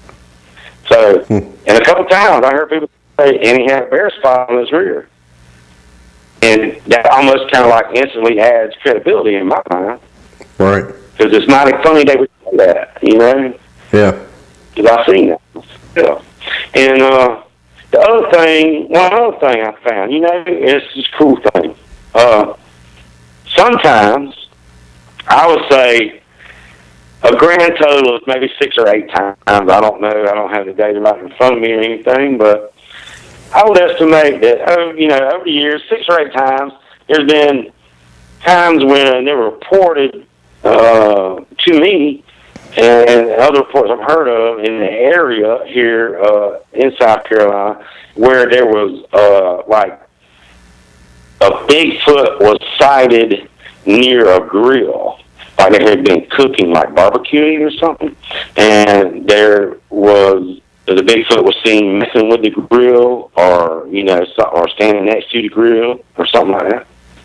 And something I find very interesting, in every single one of them cases, they was always cooking the same thing. Really? Every single time, and it's the simplest thing. They wasn't cooking ribeyes, and they wasn't cooking tuna, and they wasn't cooking hamburgers. They was just cooking plain old chicken. Really? And I got to think about that. I think my man really digs to smell that hot chicken juice dripping on them coals. You know what I'm saying? Oh, yeah. So, it can't hurt that if you're out there camping and it's legal and, perfectly safe for you to have a fire and cook some chicken, it can't hurt your odds. Right. I don't think it's going to hurt you. It might not help you, but I don't think it's going to hurt you. It's just very strange. It's never like, oh yeah, we was cooking burgers, or just one time it'd be steaks maybe or what. No, every time chicken. Wow. Chicken. That's fascinating. Huh. Yep. And I got to think about that, and all like, there's some things my man can get down in there, like, I don't know, pork ribs or whatever. I mean, he knows what pork tastes like. He can get that from the river swamp or whatever, but he's got to go to man to get a chicken. Right. He can get a turkey. Get close to a chicken and all, but he's got to come to man's grill to get that chicken, or to his chicken pen. Right. And there's plenty of that been going on. Oh, yeah. Yeah, there seems to be... Chicken is where it's at. That seems to be, from other accounts that I've heard, that seems to be something they like to do is raid chicken coops. Yes, they do. And goats. Goats and chickens. And the wolf ape apparently likes a chicken too. There's been a number of times I had this incredible report that was actually quite believable of like a dogman-like animal coming out of a chicken coop with a chicken. And, I was kind of set back by that, but, witnesses are credible, and the story kind of adds up, and all. I don't know, man. You kind of got to think that and people maybe ain't crazy. And that was in South Carolina also? Yes. Wow. Yes, that was in Orangeburg. Wow. That was in Orangeburg. I'll tell you one thing while I still got you here. If you want to hear about this, I'll tell you. You talking about Bigfoot, and, people try to say, was Bigfoot a man? Is it an animal? Is it this? Is it that? Right. I'll just tell you this, what one witness told me. There was a farmer. I ain't going to tell you exactly where he lived, what kind of, well, his name was Simpson. He lived in the PD. I talked to the man. I went to his place and talked to him. He showed me everything. And he got a farm down there. He come back in the house to make a sandwich for lunch. There was commotion down with some livestock down at the barn and the chicken pen and all that. So he's eating ham sandwich and ham and cheese or whatever, walking down there with a shotgun. He can't figure out what was going on. He just knows there was a commotion down there, and he come down there and looked, and couldn't see nothing right off at first. And he was looking down past the barn. And he said this thing peeked out around the barn from him, and it was way up off the ground, like way higher than a man's head, and a lot bigger. But it looked like a man. Right. He said, I didn't know what to think. I'm looking down here at the ground. This thing sticks his head out like, 8 foot off the ground up there. And then I said, well, what happened? And he said, well, I threw my sandwich down and grabbed a shotgun, and then I didn't know what to do.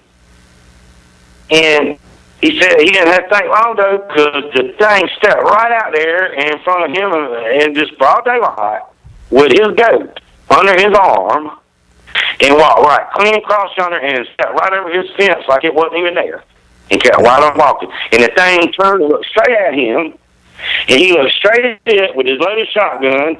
And I asked him, did you think about shooting it? And he said, oh, yeah. Because I didn't want him to take my goat. And the goat was even looking at him like, you ain't going to let me take me, dude. So he was like, I didn't want him to take my goat. I said, why didn't you shoot? He said, it was too close to a man. He said it would have been murder if he shot that thing. Yep. I've heard that a few That's times. the reason he did. Wow. He said he felt like it had been murder, and he wasn't going to kill a man over a goat. But it was an 8 foot tall, big old hairy red, hair covered man. Wow. Just real wide in the shoulders and took right on off with his goat. He said that thing stepped right over that fence like it wasn't even there. He didn't even have to change his stride. Wow. And it hasn't been a while since this happened, so the tracks wasn't there or nothing. Right. But, the man couldn't have been more convincing. He didn't want his name out there. he didn't want nobody to really know. He didn't want nothing to come of it. He wasn't looking to be famous or to make money off of it, no kind of way. He actually, a lot of times people like that, they take a risk to say things because, the neighbors hear about it or something or whatever, It can ruin reputation in the neighborhood or whatever. And some of these small communities in the rural South, that kind of means something.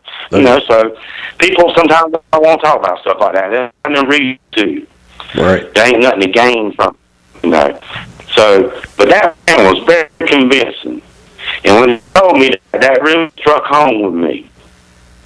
Yeah, he said he thought it would be murder. Wow.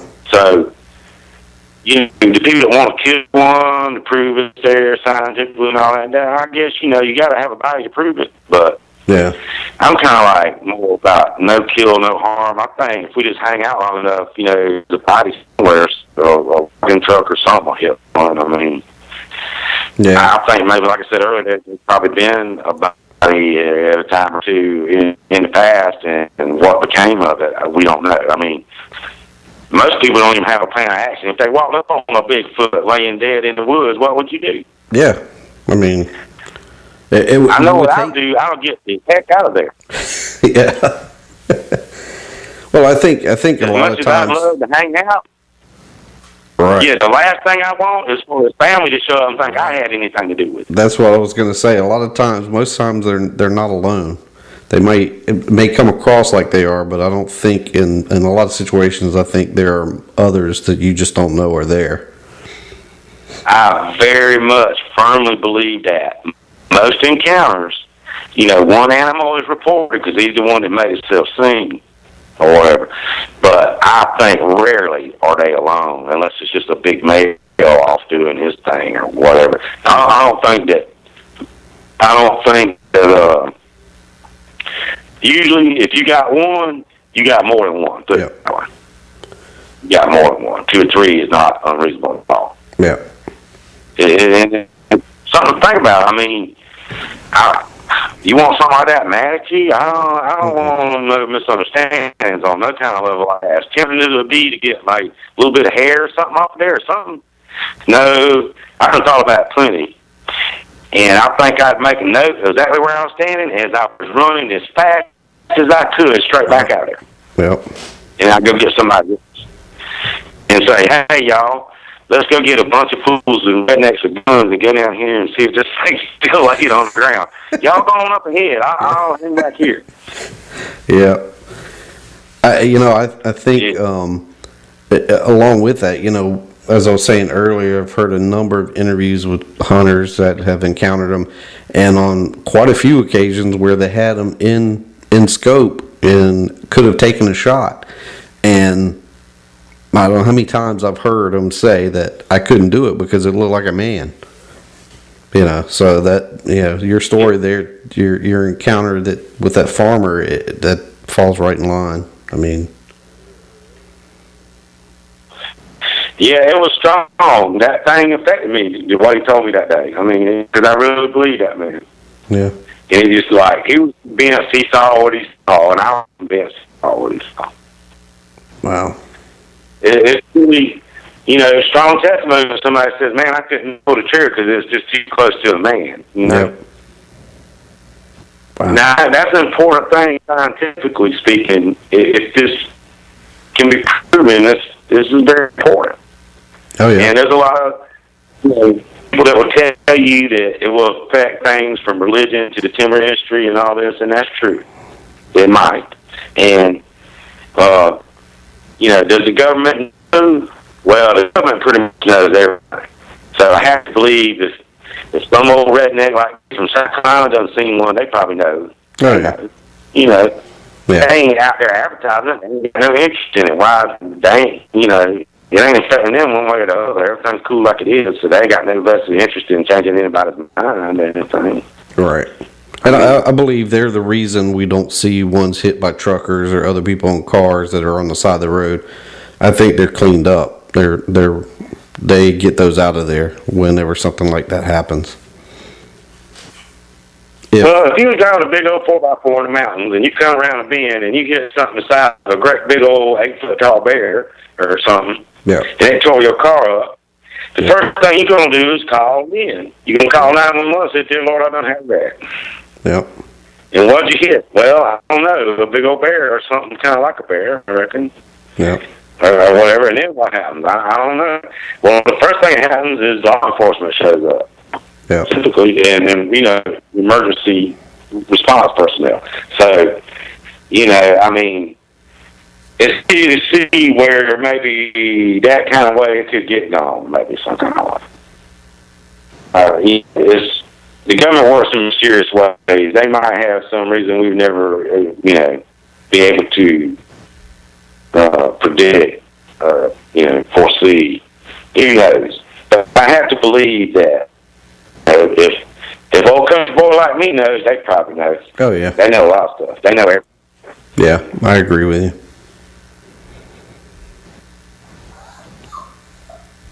So, Man, I've been doing this for 40 years. I get to talk to a lot of people, and I've been all over South Carolina and the region, and I've met a lot of cool people. And I get to hang out with some cool folks and go in the woods and go to a few conventions. I would encourage everybody to check out some of these world-class conventions and things they have, like the International Bigfoot Convention. If you want to check that out, if you're really into Bigfoot and maybe like to take a trip out west to the Pacific Northwest and really delve into it real deep at the convention and hang out with a lot of people that's really into it and meet a bunch of new great friends and, see a lot of cool stuff. right. That's definitely an avenue. And, of course, the Internet is a gold mine of information. Unfortunately, some of the information is not very good, but there's a lot of information out there. Yeah, you definitely have to be very selective on what you take for as chiseled in stone on the internet. But we actually do have a trip planned to go out west in not this summer, but the next summer. We're planning on going out to where the Patterson-Gimlin film was filmed. We're going to hit that and maybe head up towards Washington State, maybe into Canada. We'll see. Well, that's awesome. Yeah. Yeah, anywhere in the Cascades, you're in Bigfoot country, more or less. Oh, yeah. That range extends from North California all the way to southern British Columbia, and it's eat up with Bigfoot reports. Yep. Ground zero there. Meanwhile, back over here, just be probably hanging and checking out the Lizardman or the Fort Mott Devil or the Wateree Walking Bear or something like that around here, Giant snakes. We have reports of giant snakes from time to time in South Carolina. Yeah, that's very interesting. And we have no shortage of lake monsters around here. Oh, yeah. What with of course, the Lake Murray monster, the Lake Mormon monster just above Charlotte there, and the Altamaha River monster, of course, down in coastal Georgia. And I'm sure that you and Harrison and saw the recent, post that made the rounds about a week or so ago with the alleged carcass that washed up down there. Yeah, it was on an island or something, wasn't it? Barrier Island of Georgia? Yeah, it was on a barrier island down there, allegedly found a barrier island about halfway, south of the Altamaha River, which, of course, is where the Altamaha River monster of fame is reportedly seen from time to time. And just north of the St. Johns River in Florida there, of course, there is a similar phenomenon with Dinky and a couple other things from time to time. If anybody wants to check into that further. So whoever did it, if it's fake, they did a good job. I mean, they took time to make a good model and they put it in the right place and all that. But there were some things that I thought were some red flags there. So I was very skeptical from the beginning, unfortunately. As much as I would like for that to be very much a real animal, here I don't think it really was. What were Unfortunately, your red we'll never flags? know. Just curious. What were your red flags on that? Oh, well, I mean, just right from the beginning. I mean, what was presented was a very short video allegedly recorded from a phone. Well, it seems to me, as a cryptozoological investigator for 40 years, one thing I've noticed is when somebody sees something very unusual like that, anybody that's got a fifth grade education or higher pretty much knows it's something very unusual. So they would make a lot of effort to document. If something was just laying there, you would certainly have plenty of time to take a few still pictures, maybe some more video or something. Right. You know, and that was really never there, apparently, from what we can see. Unfortunately, what we can see is a short little video clip, and there's nothing. One of the things that always raises my attention is there's absolutely nothing in the photograph for scale. Right. Yeah. There's not much useful as far as determining the size of what you might be looking at. And the thing about it is there's not much of anything there.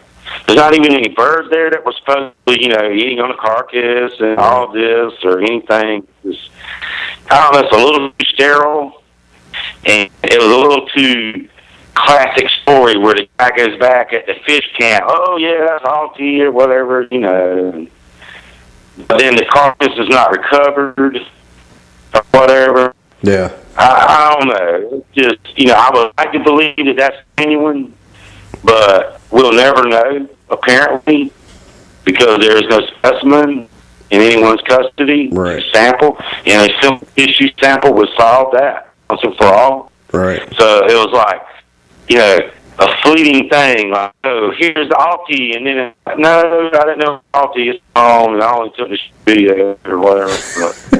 And quite frankly, and it's hard to say, and I'm not calling anybody out of the wire or anything like that, but some of the detail in the so-called alleged specimen would not be inconsistent with a paper-mache model that had gotten wet.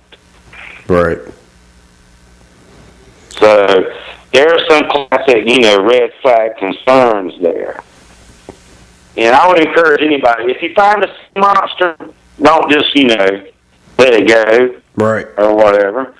Take a few extra pictures.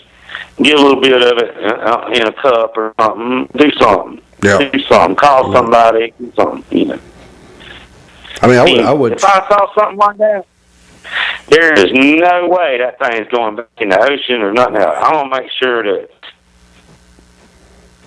You there? Yep, I'm here. Okay, I'm funny. I lost you.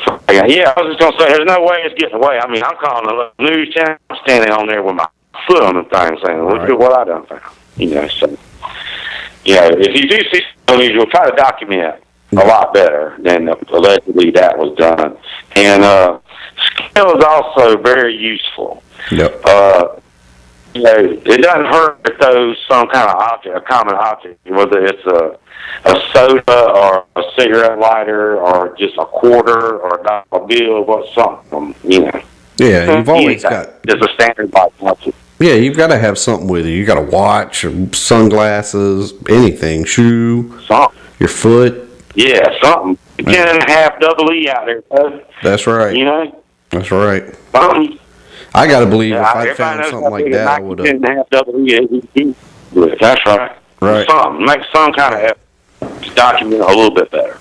And, in the woods, a lot of times, I use either my foot, which is in the same old hiking shoe I always prefer, or either my very nice large survival knife that I have is a certain size, so I can go back to the photographs and say, do a direct comparison and get it. It doesn't have to be a tape measure, although that's probably the best thing, a ruler, a scale type measure. Yeah.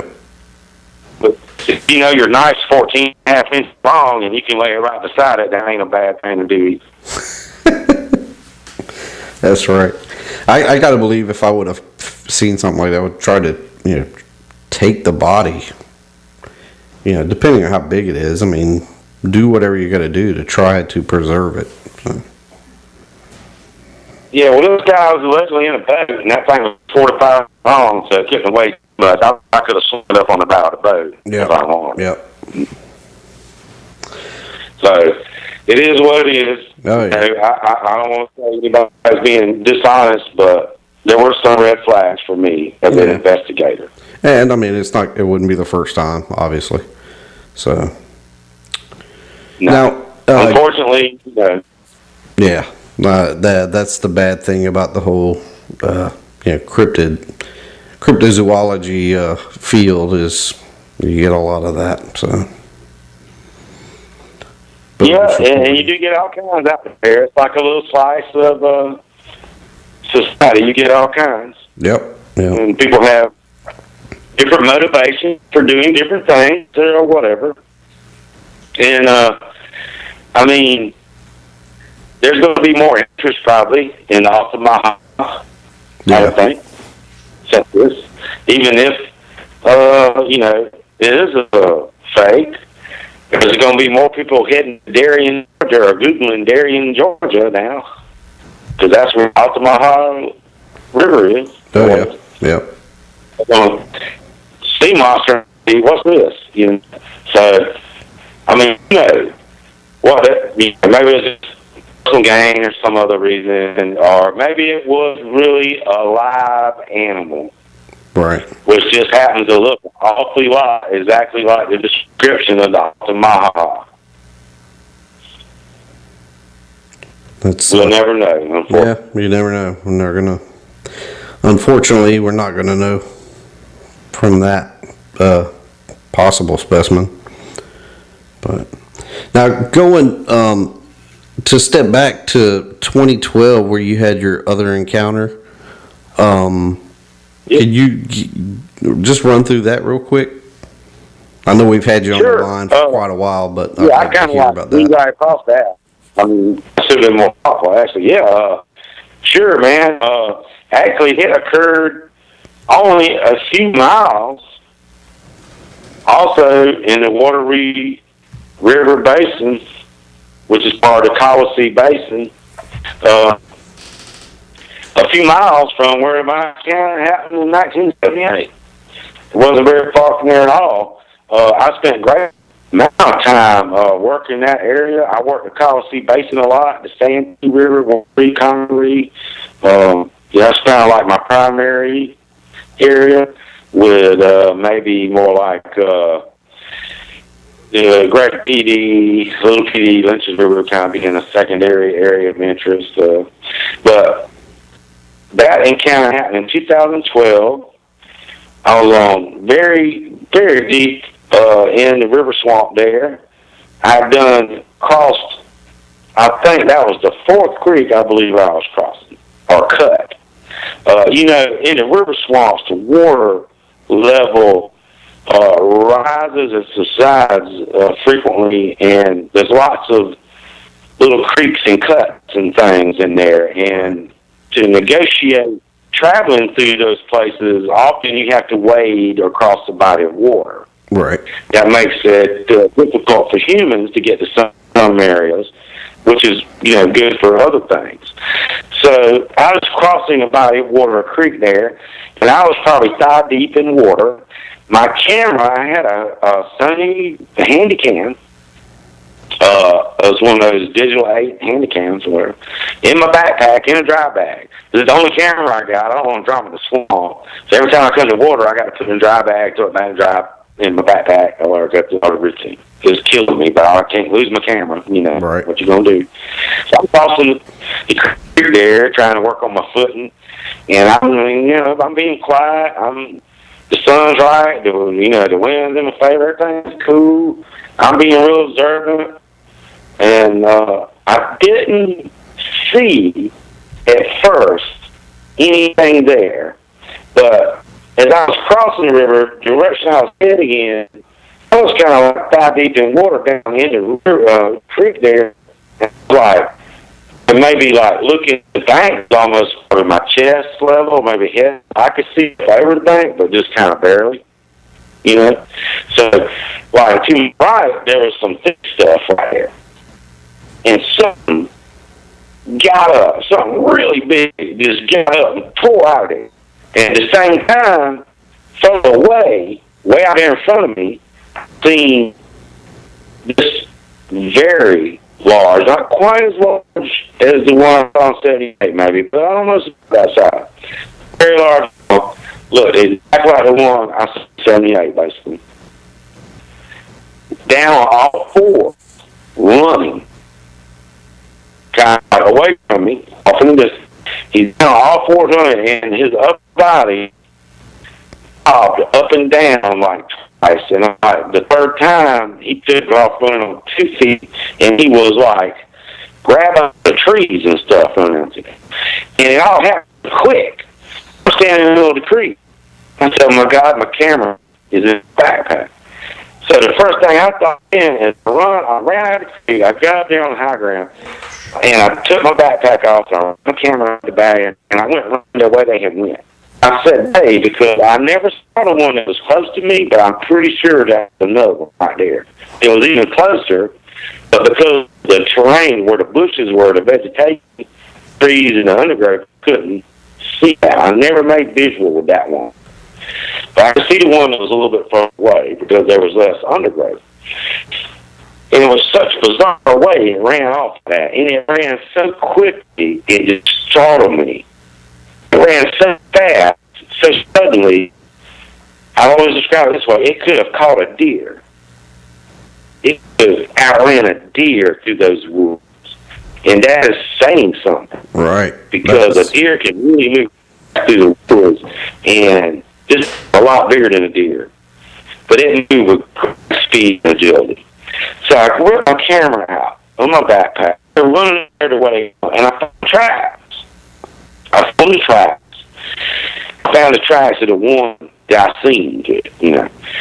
On the right where I seen it last, I picked up the tracks. I followed the tracks. And it wasn't really good tracks, but I could tell, you know, he made a big impression when he was running down through there. And they come to this little muddy little creek or cut. There wasn't probably no water in this mud. And the tracks disappeared. And I couldn't figure that thing out. You know, that's what happens sometimes. Right. The tracks just kind of... And a lot of think, oh, well, Bigfoot's got magic powers. He got on the UFO. Well, I don't think it's not like that. I think going back, and I kept, I mean, the tracker, I knows the way around the woods a bit and all. I circled that area for half an hour. I'm in there around that last track, and I never could trail up again. And kept going to that little muddy place and that little right there. And there was a big old tree leaning over there, a big old hardwood tree. Grew out the ground at an angle there. And I really believe that big old thing went up in that tree. Yeah. And where he went after he went up in that tree, I don't know. But I got this real bad feeling then and broke off the pursuit and put my camera back up, went and got my backpack, you know, put the camera up, got on back across the creek and got out there. It was getting late. Oh, yeah. And I was a long ways from where I needed to be. I was like miles and miles from my So I just got a sense of danger. Like, I do not want to pursue this any further or whatever. You know, I'm out here a long way from I mean, there ain't no houses or roads around there. And it's like, I'm out here. So I left. But I really believe, as big as that thing was, it went up in that tree. One thing I could come up with. You know, But I expected to like jump across, like plant one foot and then land the other foot way over there on the other side of that little muddy place. But there never was another. He never landed over there. wow. Well, you know, I heard a story one time of somebody that witnessed one, and they said it did kind of the same thing. It ran on all fours and then transitioned to 2 feet. And as it entered, like it was in a field area, and as it went into the trees, they said it started grabbing the trees and that its feet were no longer touching the ground. That it just basically walked through the trees with its hands. You say that. It's funny you say that, because I try to describe that very thing to people. it was pulling on trees with its arms. And when this thing run, he had, like, his ass was real small, like a bulldog, like the English bulldog shape. Yep. It's almost like his little ass head was going up under him when he was running. You know what I mean? Right. Wow. And then when he get up there and upright, he kind of bobbed a couple times. When he went upright, he was grabbing his trees like that. I said he was pulling along on the trees, and it's hard to describe. But you just described it well. I know exactly what you're talking about. Yeah. Now, I mentioned that before. I was like, and the arms like bigger than the legs or something. Yeah. You know what I mean? It's almost like the arms the main power unit. Yeah. So the legs are just there to hold back in and out or something. I mean, you got to think the to be able to transition from running all fours like that to running on two legs, and then, you know, as you described your encounter in 78, and most people that I've heard that have seen these at pretty close range, they have massive arms and usually tremendous deltoids that look just almost unbelievable, like basketballs. I've heard them just, you know, described. Yeah. So. Yeah, it's like a cartoonish is all I can really. And I mean, that's what you would have to be able to walk through trees like that with your, you know, holding your weight to, you know, just be able to pull your weight up off the ground to be in the trees. Wow. Oh yeah, man. I mean, like, I was tripping hard, man. I was looking all around in there. I seen where he had apparently broke a little sapling. It was a sassafras or something. I can't remember. I looked, you know, maybe for hair, and looked around there getting. After a while, man, and I thought going up that tree, it got that bad vibe. And I'm gonna tell you now, trust your gut. Bad vibe, it's okay to bail, and they were watching. It's okay to solidify that. Yeah, come back a different day. Yeah, I bet they were watching. You know, yeah, and I don't. They probably went all that far. That's the thing. I mean, you know, I don't know what they thinking I'm up to. What do they think? Do they think I'm war with them or something? I'm up in their house now. What am I doing? You know. Yeah. I mean, I don't think. You know, these two that claim that they have all these conversations and you know, having tea and crumpets with them and whatever. I don't think we dealing with a silly little teddy bear thing. No. Maybe like, and even like in South Carolina, I was talking about the red ones and the black ones. The red ones in the deer, they're sometimes attributed to doing kind things and nice gestures and stuff. I think them black ones, them ambush predator types that live in low country or whatever, that ain't no teddy bear to be covered with or nothing there. Right. That's a straight apex predator that kills for a living. Yeah. Or whatever. And you ain't but a link in the food chain. Yep. And he's at the top. Yep. So it's good to keep that in perspective. Yeah. I think, you know, regardless of what type or which one it is, their demeanor, they're still animals. I mean, I think if they if you cross them and you offend them or piss them off, they're going to rip you apart. Oh, yeah, and, you know, even if you think you got it figured out, I mean, individuals and different, you know, like people, they have bad days, illnesses, they have mental issues, different things can be going on. Yep. So, it's as dangerous as it can get. Yep. Wow. That's an awesome encounter.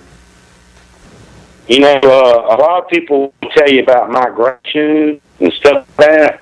I don't think there's any of that really going on here in South Carolina too much because my man ain't got to go nowhere.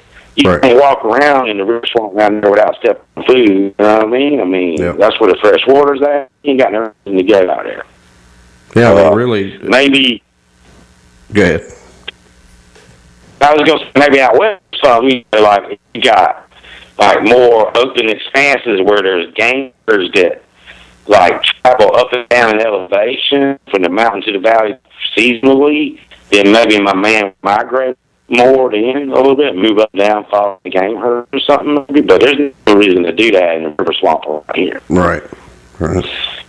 And I think that goes hand in hand maybe if they do build shelters, and I think maybe they kind of do, maybe I'm still jury's still out on that for 4 years, but if they do, it might be reasonable to assume that they might have more of like work into a more permanent structure.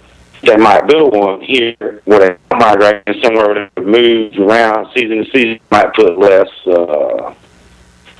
time and effort into the type of structure that might would make or something. Right. And of course, in parallels in the known animal kingdom, we know that gorillas, for example, basically just sleep in a different place every night. They move around or whatever. You don't really build a permanent structure, and that's cool too. So, we don't really know.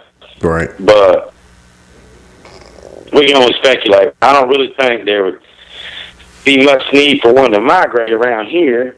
And out west, I don't think there'd be much need to build a permanent shelter if you are migrating. Right. So I would imagine it varies a little bit. Yeah. One constant is almost always present. And Harrison, you remember this one, young man. One thing that's always almost constant is no matter what kind of cryptid it is, it's almost always not too far from some kind of major water source, a lake, a river, or a creek, or a swamp, or something. Yeah. It just stands to reason that fresh water is in the loop. So at some point, they're going to be close to fresh water, whatever it is. Yep. That's something to keep in mind. Fresh water and ample food. Yes. You got to have them things in the habitat. You got to have it. You got to eat. You got to have caloric intake, and you got to have fresh water if you walk around here doing stuff. So they don't go too far from that water. Now you might have some, and my good friend and colleague Adam Davis. Certainly, I'm sure you both heard of him.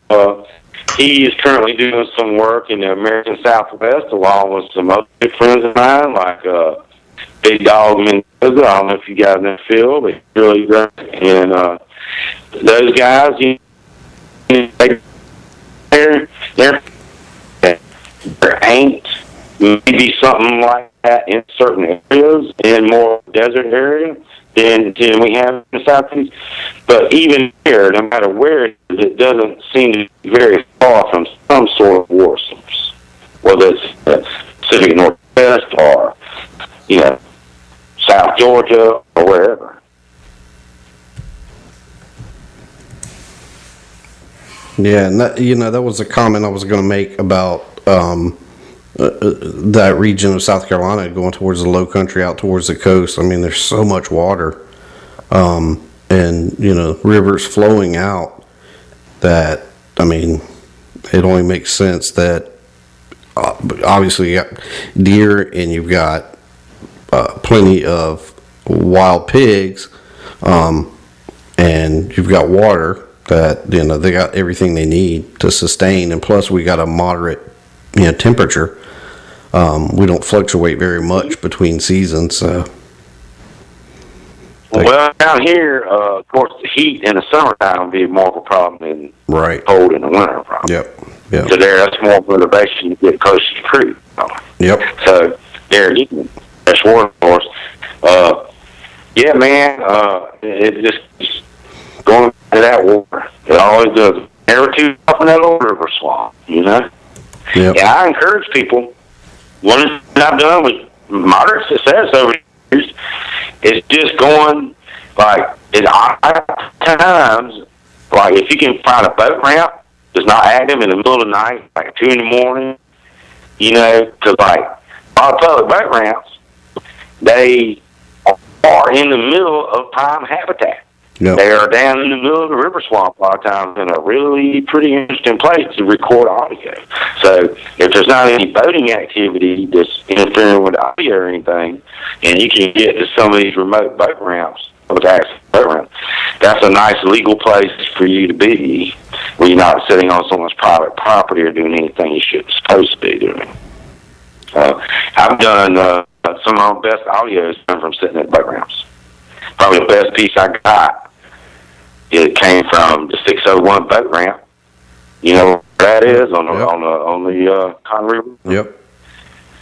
It's called the Bates River Bridge boat ramp or something like that, with the old Bates Ferry and the bridge come across down there. Yep, sitting right there. Sure enough, it was a long ways off, but I tell you what, it was impressive. What did you get? I mean, and it sounded like a lion or a tiger or something at the time. Really? I said, "Good Lord, there's a lion there." Wow. But then I got comparing it to like gorilla audio, and a gorilla has a lot of that too. So I don't know. Some people hear it and they say, "Oh, that sounds like a dang dinosaur or something down there." I'm like, "Yeah, I know it." I mean, it don't sound like no bobcat or no coyote. No, that sounds like some kind of big old African something or other that's a man eating, sure enough, whatever it is. Wow. And I'm pretty sure it's a big old Bigfoot, but we may never know because if you don't see it, make how, and there's not a confirmed database to compare it with.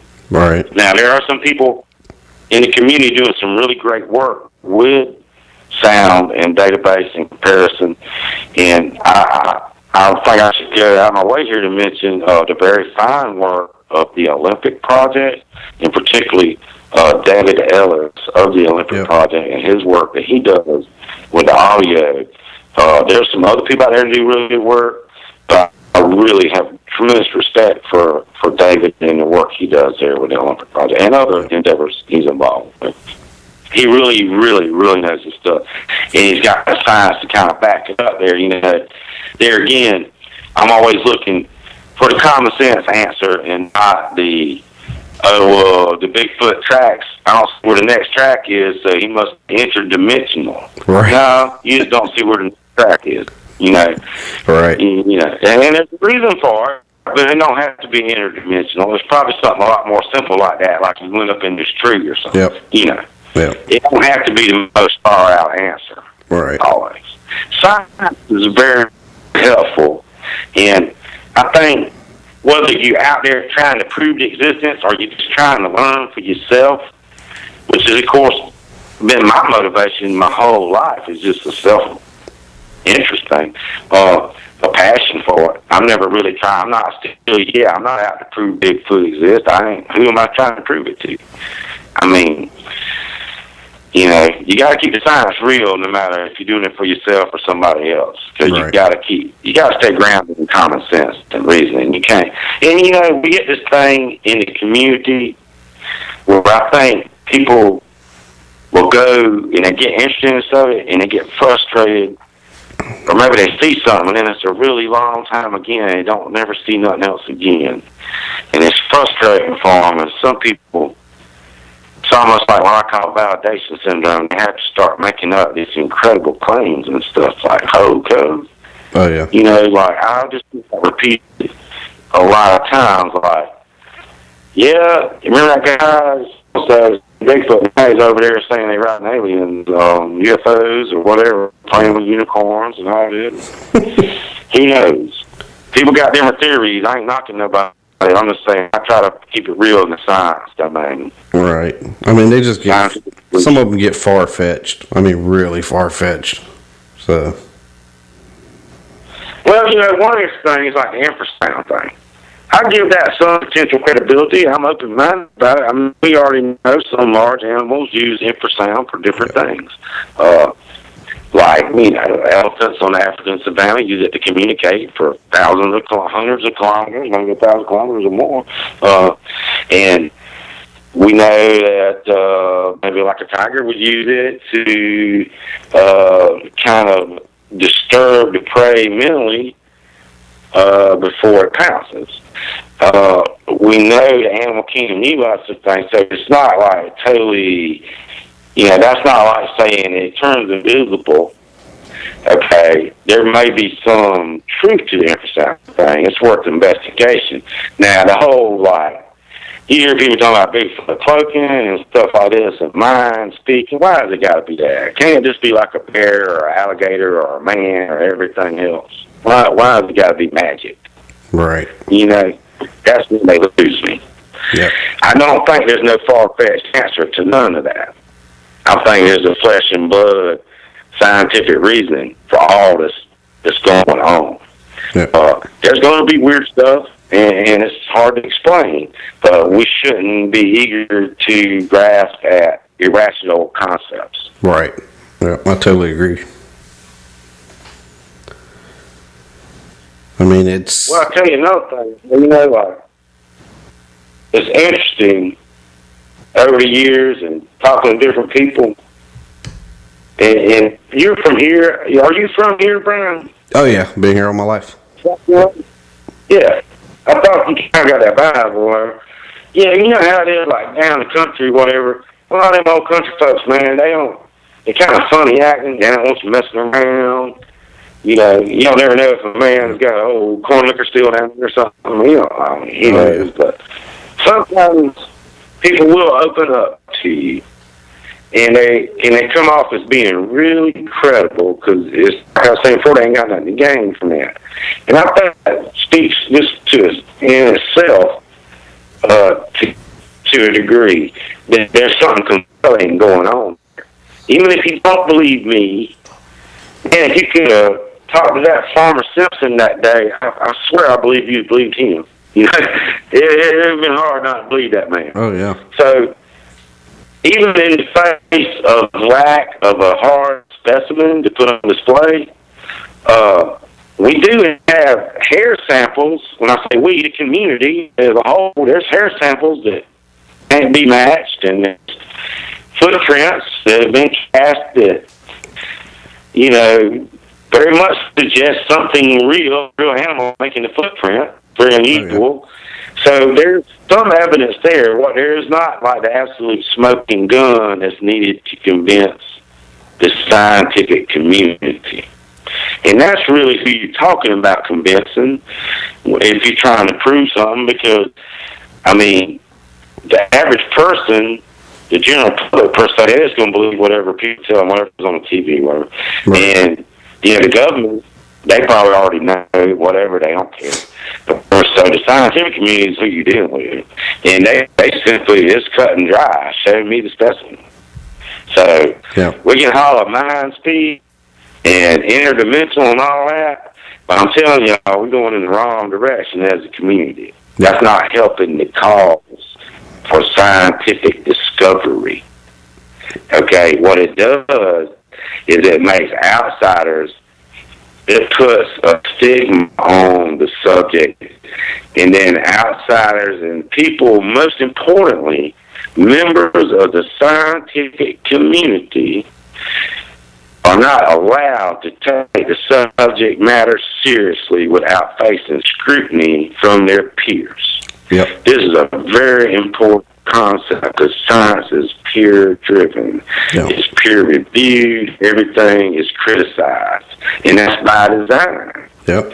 So it takes a great leap for a typical member of the scientific community to come and say, hey, you know, I think this Bigfoot thing's legit. We need to look into it. Because they immediately get hammered.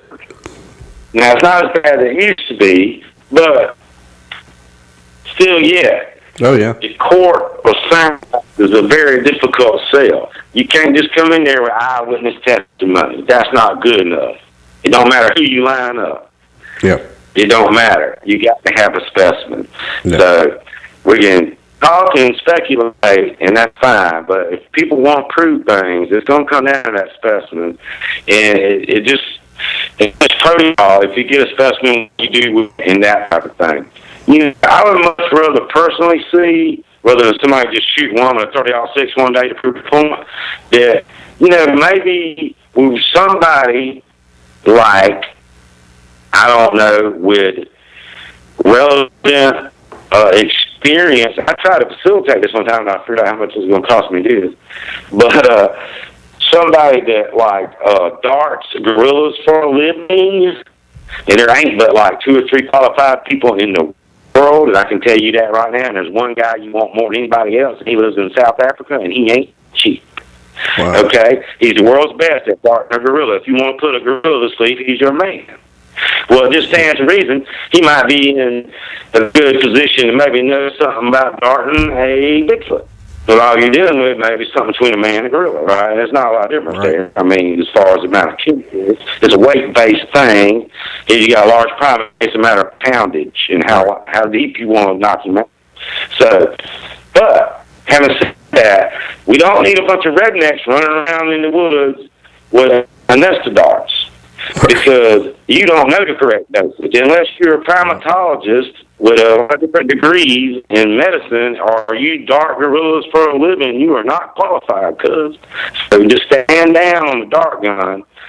But that's not a bad approach. Unfortunately, it costs a lot of money to fly somebody from Africa to America and hang out a little while hoping you see a Bigfoot. You know, I thought about everything it would take to do that, and it's possible, but it would take somebody that was in a position to have a lot more logistical pull and stuff than not just the average country boy in South Carolina. Right. And, you know, if you knew that you go through all the trouble of doing something like that, and you knew that you were going to be able to locate one, but yeah. Well, good luck with that. Yeah, right. I mean, that's a whole other factor to it.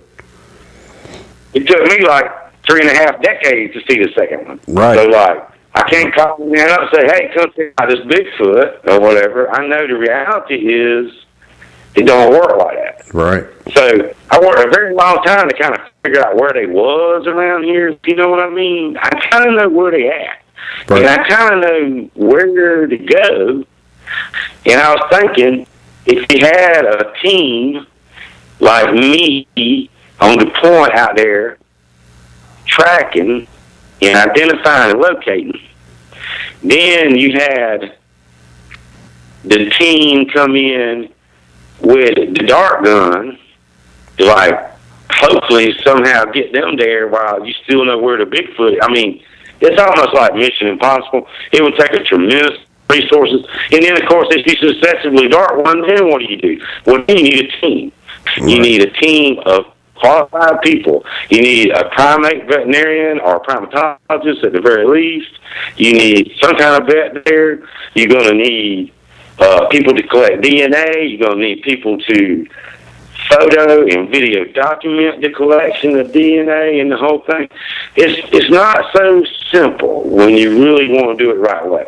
And if you think you're going to load some needle with some knockout juice and go in the woods and dart a Bigfoot, I'm here to tell you, either you're going to really piss him off or you're going to kill him, and that's really going to piss off a lot of other ones. So it's not a cool idea unless you really, really know what you're doing. Yep. You're going to bite off more than you can chew really quick. If you're even lucky. Well, it's real easy to underdose or overdose. Yep. Because you have to be in the field and look at a live animal in the woods, moving around, and tell me, oh, that animal weighs 700 pounds. You sure that ain't 600? Maybe it's 800 pounds. Are you sure that's a 700-pound animal? Yeah. That's what you need to know. I mean, and that comes from experience. Yeah. And there ain't a lot of people that dart gorillas for a living. Okay, it just ain't. So right. It is what it is. Not impossible pipe dream, but immediately I started realizing this is going to take like so much time and resource. I just don't have the money or the whereabouts to facilitate this and to do it correctly. Right. And I thought about alternatives to that, because I'm like the low budget shoestring alternative guy. You know, like when they had the Falcon Project, you know, the blimp and all this, I was like, oh, that's cool. Oh, yeah. Well, let's see what I can do for $400 with a helium balloon and tie a GoPro or something, whatever, you know. Right. Like, there's, you know, I believe in the low-cost practical approach because I ain't got no other approach. I ain't like I'm big Mac Daddy bankroll over here or nothing. I'm just a guy that works for a living like everybody else. Yeah. So, like, I thought about doing, like, with the darting thing, maybe drop down to a blowgun. And instead of trying to knock him out, just try to take a hollow needle and get the tiniest little sample. Just a little tiny bit of meat. Yep. You know, with a hollow blowgun. And you're going to have to think, that if you tie a fishing line to a bowgun dart and you was lucky enough to sit there long enough to actually see a Bigfoot because you knew where to go to see him, and you shot him with that thing, either you got yourself a genuine Bigfoot DNA sample or you got yourself killed. So it's just that simple. Yep. You know, and that's what it boils down. It's not, you know, it can be done, but it's going to take some nads of steel to go out there and sit in Bigfoot country and let him walk up on you close enough to bug dart one. And you better be able to hit an orange at 50 feet. If you think you're going to aim at one, you know, you better not be like, you better have it together. Right. So, for the most part, I say a lot of that to say people don't need to be messing with Bigfoot. No. If you shoot one and you don't kill it, it's probably going to whip your ass so bad you wish you'd never been born. Yeah. And it's not going to take long. These things move quick. They're very powerful. And you have to think, even a chimpanzee is much, much stronger than the average man. Yep. So, you know, a big ape like that, if that is a primate, whatever it is, you know, it's obviously very strong based on more eyewitness reports and things like that. It ain't nothing to be messing with. No. And, you know, what's going to take you way back to 78, one more time. I was standing there with my knees knocking, shaking. I was crying, and I didn't even know it at the time. It took me a little while to realize I've been crying. But I was standing there looking at that thing, please don't turn around, please don't turn around. The only thing I could think of is if it come at me, I would have shot it in the face and tried to like hit it in the eye or something and just jump in the river, just throw my gun and jump in the river and try to outswim my blind one, as I always say, because I really wouldn't have had no recourse with a 20-gauge shotgun. And you know what? If it had been a 12-gauge, and I say this as a hunter and somebody that used to have a federal firearms license and sell firearms, I know my way around a firearm quite well. I understand ballistics quite well. And I can tell you that a 12-gauge wouldn't have been enough gun. And I would not go messing around shooting no Bigfoot unless you really, really knew what you was getting into. Right. So, all the young people out there that want to think, hey, or not just young people, but people in general, wouldn't it be cool if we just went and shot a Bigfoot and drug it in or whatever? Please rethink that, or think through that very carefully. Because while you can kill an elephant with a 270 Winchester, it's not like the preferred weapon of choice. You're probably going to get stomped on. So, you know, you can't hardly carry enough gun. And if you miss or you wound or something goes wrong, Lord help you. Yeah.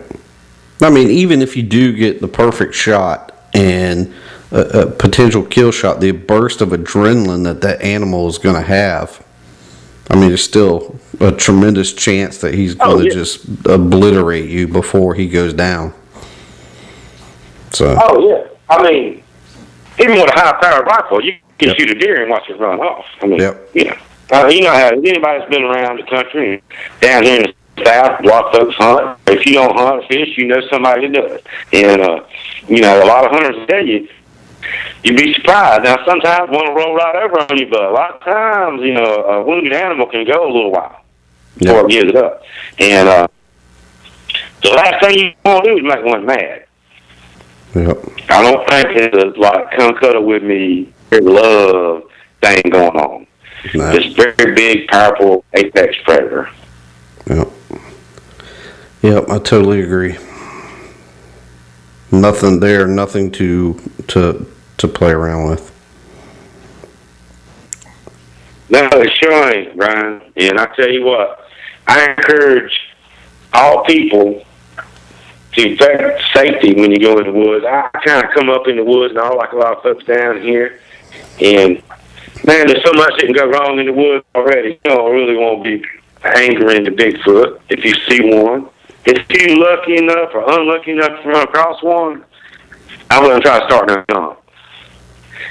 Right after I had that daylight encounter in 2012, I believe that was in the end of April, and at the end of the next month, May, the beginning of the month, I was just maybe 2-3 weeks after that, about 3 weeks, I believe, was in an area not too far from there at all, like less than a mile from that place. sitting on the edge of another creek that at nighttime, way off the trail.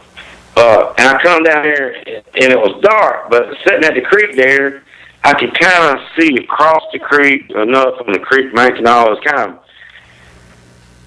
offering a little bit of an open view. So I just sat up there and just hung out like I often do. In the middle of the night, in the middle of the river swamp, just sitting there. So, I mean, hey, if you want to see Bigfoot, that's how you do it, man. So there I am. And I was looking up and down the river. I'm not the river, the creek there. And I looked up the creek to the left, and I looked back down the creek to the right. One time I looked back up, and this thing was just standing there across the creek, looking, well, appeared to be standing there just looking straight at me. That thing sent a cold chill down my spine when I seen that thing. It wasn't there a minute ago, and I didn't hear it. And, there's leaves and sticks and stuff in there. I don't know why I didn't hear that thing. And I said, Lord have mercy, there he is right there looking straight at me. And I looked at him for just a second, and I thought to put my head down, and I turned my head down kind of. And I looked back down the creek to the right. And I put my head back and kind of looked back over there, and he was gone. Wow. But I didn't hear him. The only thing I heard is what sounded exactly like a hog. Right before that, I heard a hog over there, I thought, walking around. And it was so where you could hear even a good-sized bird, anything like a coon or a possum or something, you would have heard walking around. I was close enough, and there was enough leaves and stuff in there. But that thing, it come out there. I don't know how it didn't make that noise, or unless it was just what I thought was a hog in there earlier. And when I seen it, I did not want to get the impression I was trying to stare it down.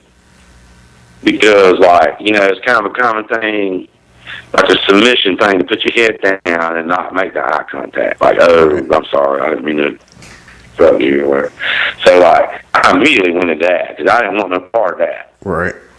Because, what you going to do? Even if you are, I don't even carry a gun. Now, I should for other reasons, like people, but not for wildlife.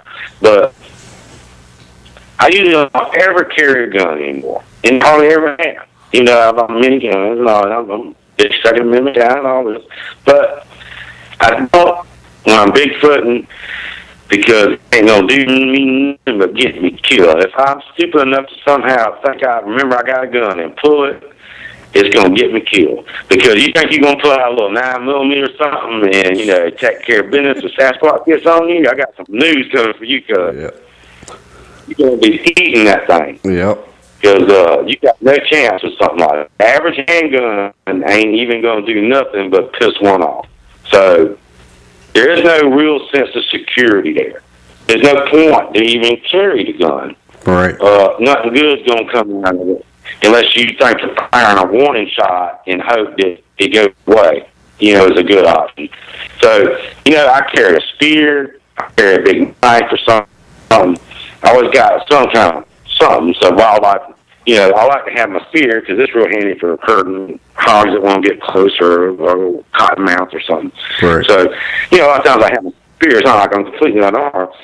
But, it don't matter what you got for a weapon. If it goes down, if Sasquatch is in the woods next to you in the middle of the night and he wants it to go down, you're toast, brother. Yep.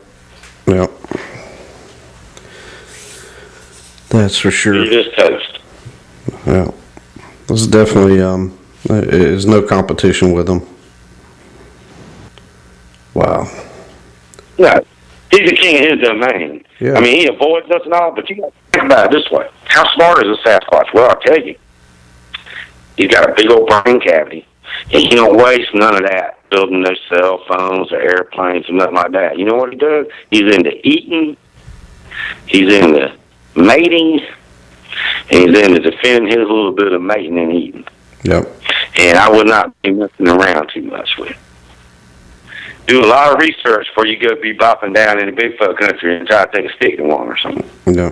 And speaking of stick, okay, it's a whole other thing. We could go all night on this, brother. Tell me, you're going to have to stop me at some point.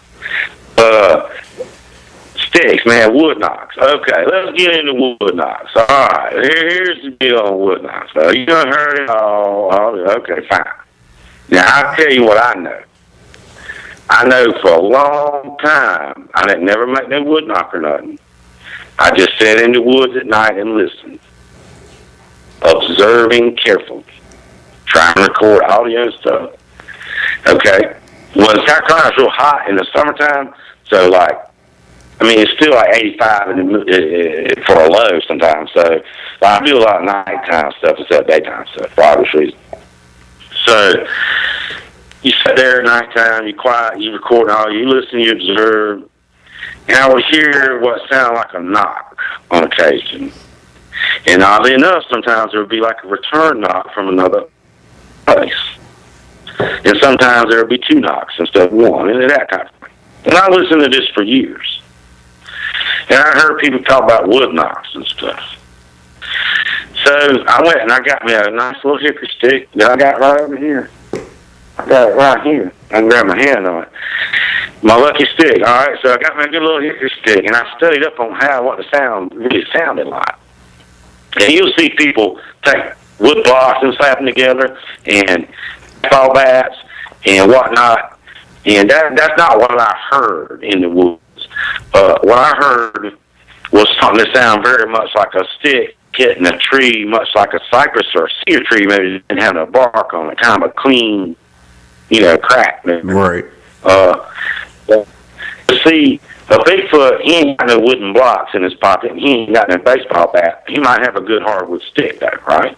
If he's got anything to hit on something, it's a hardwood stick, because that's where he's standing. He ain't into Lowe's, and he ain't that sporting goods shop.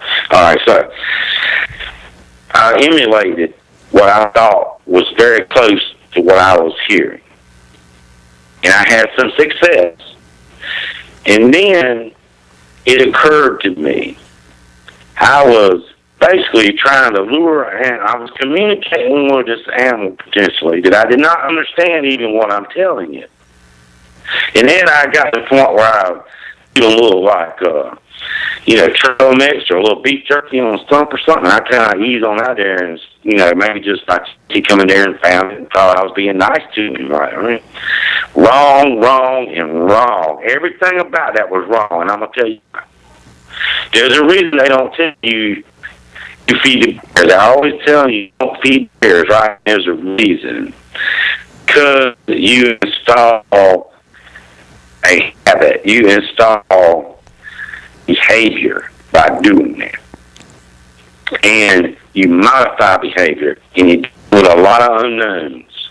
Okay, if you're communicating with a Bigfoot and you don't know what you're saying, there's a lot of danger there. Like, I might have been telling my man, hey, I think Trump, little Bigfoot, you come over here, I'm going to put the beat down on you. Or, hey, I would like to mate. Right. I don't even know what I'm... we don't understand the knocking thing. If it's real, and I think maybe it might be that do hit rocks together sometimes, or hit a tree with a stick or something, or make a noise that sounds a lot like that somehow. And that's the thing. I don't think there's a lot of people seeing any of this going on. It's a lot of just crazy speculation, okay? But I'm really weary of these types that get out the truck and start beating the hell out of trees with baseball bats and slapping wood together and stuff like that. Because that's just like getting out of the truck and hollering. Okay? I don't do that. I'm there to observe. Now, if I'm there a long time and there is nothing to observe, then maybe you want to make a wood knock or make a call or something. I don't think that's unreasonable. But a lot of this stuff, you see these groups of people going out and they're all whooping and hollering and beating on stuff, and I'm going, my God, people. Have you stopped to see yourself and what y'all are doing? What are you trying to do? Just put on a deer drive or something? I mean, I don't get it. So I think people need to stop and think about what's really going on there. If you want a Bigfoot to come out the woods and see you, you think getting out of the truck acting like an idiot, screaming and beating on trees is going to do it? I think you're taking the wrong approach. Yeah, I agree. Now, having said that, there's something maybe to the wood knock thing. there's something to making calls. I've been present when a call's been made and response calls come back that it's probably genuine. I'm not saying it can't work, but we have to be careful with these things and use them carefully and try to understand that we don't know what we're telling a Bigfoot. It's cool. Maybe you got a Bigfoot down here and y'all start hitting on a tree talking back and forth. Well, you don't have no idea what you tell this animal. And his intellect is obviously of a high level. If you just judge on the size of the brain cavity, there's a lot of gray matter. He's always got the capability to think about a lot of stuff. So if he's into eating, mating, and fighting, you might want to be careful what you're trying to tell him. That's all. Yep. Yeah, I don't think most people that... I think that became popularized with Finding Bigfoot, and I think it, as you said, I think it's just... You're just asking for... You're going to do one of two things. You're either asking for something you don't know what you're asking for, or he's just going to ignore you and say, oh, there's morons are just trying to get my attention. Go the other way. Yeah. I'm the first one to tell you. He probably heard you when you put there. Yep. Okay? They ain't stupid. They know what's going on in the woods. You think you're going to walk down in them woods making noise and stuff, and he don't know you either? Yeah. They know. He ain't alone. He's more than one of them out there. No, they're very alert. They have to be for a living. I mean, it just goes with the territory. Yeah. And not some of that stuff don't work, but I mean, people aren't really thinking that through too good. And you know, most of the time, if you're knocking in a state park or something, and you hear a knock coming, it's somebody else out there thinking a Bigfoot's knocking. Yep. And they trying to knock out you. You know, I mean, it's just crazy. Yeah. So, I mean, I don't know. Now, having said that, I've heard a lot of audio that's probably not human and not coyote and not anything else. So, I just recently was in the Wateree Basin with a bunch of different people, including Adam Davis, and a young lady by the name of Melissa Wynn Adair, and circles a Bigfoot chick, Bigfoot adventures. She and I were present one evening when we heard a very interesting audio call originating from an unusual place. I was expecting it to come from down in Riverfront. I just came back up on the high ground. But nonetheless, it was an impressive piece of audio. But unfortunately, I was talking when it went down. I'm speaking by myself. Somebody was there. I was like, you know, this is where I go, and whatever, you know, talking about there and whatnot. And I was running my mouth. We did hear that call. The recorder was running. Now, the interesting thing about that is we'd heard some coyotes, of course, previously. And I was very convinced in real time. I hadn't really shared that audio around me yet, but I was convinced, and she was pretty convinced also at the time, that it was not a person or a coyote, whatever made the noise. So that in itself is kind of compelling. If you're in the woods and you just hear something that you're pretty sure is not a coyote or a person, but it sounds kind of like that, there's only so many things it could really be. Unfortunately, by a coyote, wolf, owl, and other animals get mistaken for Bigfoot noises. Of course, if any time in woods in South Carolina, you know what a barn owl is, they can make a very primate-like noise. Particularly in females, it just sounds like it could be like a little group of monkeys in the woods down there. It's very primate-like sounds and things like that. So if you really want to take Bigfooting, if you will, seriously, if you like to take cryptozoological field research and investigation in a serious matter, you have to learn your environment. You need to know very, very well. You need to know the flora and the fauna and all the noises and the hair and the tracks and things that generate. It's very important to know this so one can have, you know, logical explanation. Like, there's an unusual track. I mean, do you know the difference between a bobcat and a bear track, or maybe a bobcat and a possum, or whatever? I mean, if you don't know basic things, you probably, if you ever see a Bigfoot, probably just going to be totally out of luck and not when you're looking for them. I mean, you kind of got to know what's going on in the woods. You got to understand how the woods work, and it's just like if you want to hunt or fish, you can't be completely unknowledgeable and expect to have much success unless you intend to be lucky. Yeah. Yeah, I mean, it's like anything, like you said. I mean, you don't go into without having some kind of background. I mean, you've got to have. You're going into their environment. You've got to be prepared. I mean, how do you expect to have any kind of even getting close to these creatures if? Well, I mean, your chances are you're not, because they are the masters of their domain. This is what they do every day. You know, so, and it's key to their survival. So, indeed, they are indeed masters of their domain. I very much feel that that's pretty much uncontested. From what I get heard, what I've seen and talked to other people, and possible evidence and this type of thing. He's king of the woods around here. There ain't nothing to follow up on a Bigfoot around here, unless it is indeed the wolf ape, right, which is reported to be much lighter, perhaps, Bigfoot in stature as far as like girth. Not quite as thick and bulky, but very tenacious. Reported attitude issues, if you will, very violent animal. And I won't say I'm not afraid of anything, but I guess if there's one thing I'm afraid of, it's probably the wolf ape. And I think I've been in the woods maybe close to one time, or maybe more than one, and it was not a good feeling. And I've been back to that place, including Orleans, but it was in the middle of the daytime. I had plenty of daylight to get back there and stuff. I'll just say that from some of the stories, and there again, there's no hard evidence for much of this at all. But, here's stories, and there's been horse kills and other strange things attributed to the violent behavior of the hide-behind or wolf ape or dog man or werewolf or rougarou, whatever you want to call it, if it is indeed all the same animal.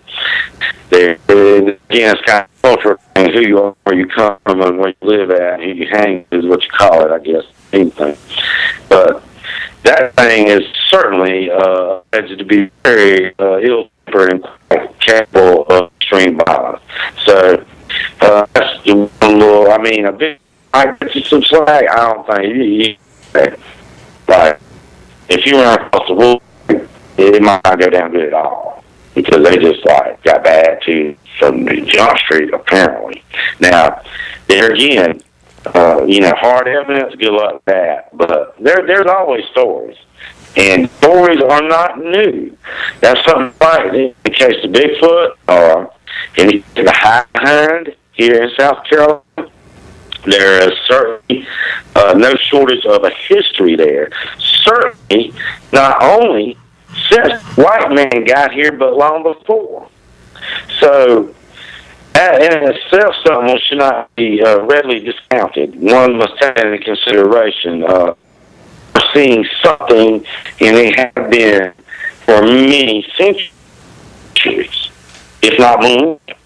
So, that it adds to the credibility. It warrants further investigation, and so for 40 years, I've been doing the best I could to get out there and talk to folks and talk to eyewitnesses more than anything when possible, interview them and try to find patterns in the sightings, try to find evidence in the way of, like tangible evidence like hair samples, which I've not been good with, a few castings. I've been fortunate enough to cast a few things here and there over the years.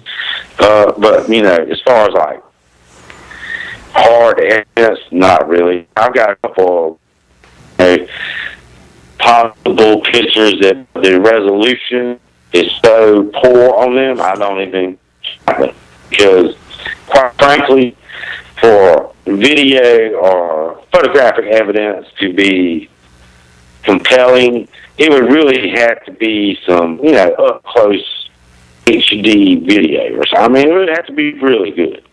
I have seen a really, really good piece of video evidence in person. I viewed this on the person that took it. They showed it to me on their computer. This person lives in South Carolina. I'm not going to tell you where or where he filmed it. But I will say that it is the single most compelling video evidence I've ever seen. And I've seen the Patterson film many times. I've seen all the films. I've seen the Freeman film. I've seen them all. Okay? I've been doing this 40 years. I've pretty much seen them all. There's a man in South Carolina that's got a piece of film that'll blow all them away. Wow. And I really believe it's genuine. If it ain't genuine, then he went through a little bit of trouble to make the best fake I've ever seen. And it's good. It's good enough to fool me, and I've been looking at for 40 years around. And the story he got to go with is really interesting. Now, I want to be careful what I say here. I don't want to discredit the man's intentions or anything like that. But I'll say this. This was about the time finding Bigfoot was gaining popularity. Right. And his primary interest was, he flat out asked me how much I thought it was worth, as in money. Now, that's a fair question. I understand that question, and that's a fair question. If I found a rock that was worth money, or I videotaped a UFO I thought was worth money, I mean, that's a fair question, right? Everybody likes money. Oh, yeah. But he didn't I tried to stress the importance of the scientific nature of how, it might be very important scientifically. I don't necessarily think that was his primary concern. I think his concern was who might have the most interest in obtaining the film. If you saw him. I'm telling you, that film is real, in my opinion. It is a real picture of a real Bigfoot that was filmed in a swamp in South Carolina from a boat. He was in a boat when he took the video. It was filmed, I'll tell you this, it was filmed, allegedly, and I saw the camera, on the same kind of Sony, and I can't recall the model, I might have to look mine and pull mine out. The same camera I had, I was using it for many years, was a Sony Digital 8 Handycam. It's a common model. It had like a little infrared light on it, whereas you could film infrared if it was pretty close to something, like 20, 30 feet or whatever. But it had an illuminator. That was the word.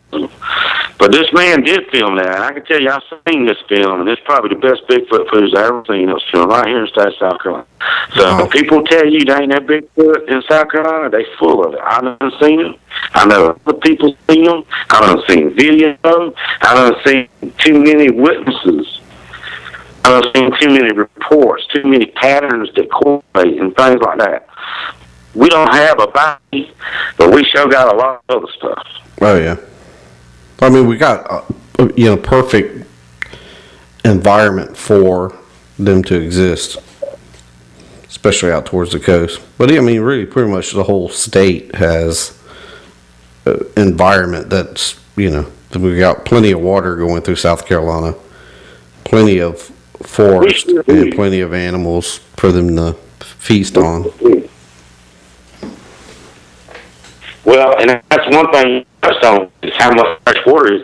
I mean, just like the PD River, I'm mistaken, doesn't that start back up in West Virginia, line up there somewhere, way up. So that's carrying water from way up the other side of Virginia down here.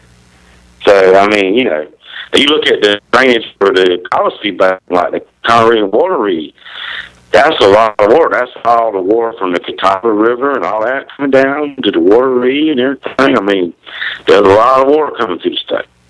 The Savannah River and all the water that feeds into that, So there's a lot of fresh water, and it's not just the big rivers. It's all kind of little, like creeks and of things, Carolina Bays is an interesting feature we have here. We could do a whole show on that and the stuff I've discovered about maybe possible correlation with Bigfoot sightings in Carolina Bays, if you know what that geological phenomenon. Oh, yeah. Yeah, okay. Maybe you can have me back and we can just talk all about the bays and possible hangouts for Bigfoot and other things like that. Oh, wow. There, in the South here, and I'll say this before we go, sure. The big difference in the habitat more than anything, and, like down in the coastal plain, in the PD, in the low country, and a lot of areas I work, it's not just here in South Carolina, but in Georgia, too, even. Those areas, there is wilderness area there. What you do have is isolated pockets of wilderness area that are connected by these agricultural operations. Okay? You don't have a lot of that like in the Cascade Mountains of the Pacific Northwest. You have more of a large, uninterrupted ranges and that type of thing. Right. It's almost like little islands of swamp, or little islands of forest, and things like that here in the South, in the agricultural belt. Yeah. It's a lot of open terrain, a lot of edges, and a lot of habitat transitions. But you do have some pretty good sized tracts of land, but they are not as well interconnected as like the Pacific Northwest in context because of agriculture more than anything. And selling a lot of little human settlements, little towns, and all that's because mostly of agriculture there again. So, agriculture is a big impact on the overall environment here, and I think that's one thing you have to consider. Something like that would probably limit the movement. That means if you want to move further, you got to move in more open stuff sometimes, because they're going to be doing less movement in the daytime, maybe, I don't know. You got to speculate, but it certainly would impact them on a number of levels, from available food sources. Maybe have more food available because of agriculture. Maybe they have less food available because of, I don't know. You got to look at all that. Yeah. But you would almost certainly have to feel that in the American Southeast, at least, agriculture plays a strong role, in the overall shape of much of the habitable areas. But still, you have those pockets of ideal habitat, like these river bottoms and national forests and things that just, that couldn't be more suitable habitat in so many words. Yeah.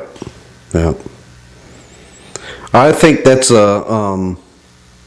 I think it'd be great to have you come back on. I didn't mean to take up almost 3 hours of your time tonight, but it's. Oh, that's okay, man. I didn't really have any plans, and I was feeling poorly last night when we did our podcast, but I was kind of feeling better throughout the course of the day. So I'm glad I was feeling well enough to join you. Well, I'm glad too, because this has been a great discussion. I can't. I really think we'll try to have you back on in the future for sure, and we can get into it even more and talk about. I would love to talk about the Carolina Bays and your thoughts on that. There's definitely a connection with Bigfoot activity, and I got a different theories of that and stuff, and I've tried some different approaches to that.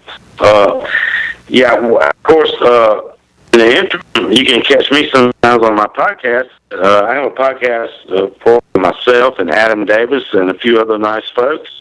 And we talk a lot of cryptozoology and other unexplained phenomena. That, of course, is undiscovered beasts and strange phenomena. And you can check us out on Facebook. We got a page and a group there if anyone wants to hear us. Just last night, Adam was on talking about his many travels to Asia and about Yeti and the Yeren, the Almasy and the Mandiparoon, India, and the Orangutande Sumatra. So we definitely like to get our zoology on. In the meantime, anybody want to check that out? I really appreciate you having me on tonight. It was a blast, man. And if somebody wanted to get in touch with you, do you have an email that you distribute or give out to people to contact you? Or you just do it they can contact me through that Undiscovered Beast page. Send me a message through there, or Again, that's Undiscovered Beasts Strange Phenomena page on Facebook. Or you can shoot me a friend request if you can find me out there on Facebook. I'm cool with that too. I'm kind of friendly fellow. I like to meet new people and all. I'm all down with that. Cool. I definitely like to talk. I'm privileged enough to do that podcast now with many would consider the world's leading cryptozoologist and Adam there. Yeah. So, and get to work with a lot of other great people. And we had Live Burn on long time. Of course, you know who that is. Yep.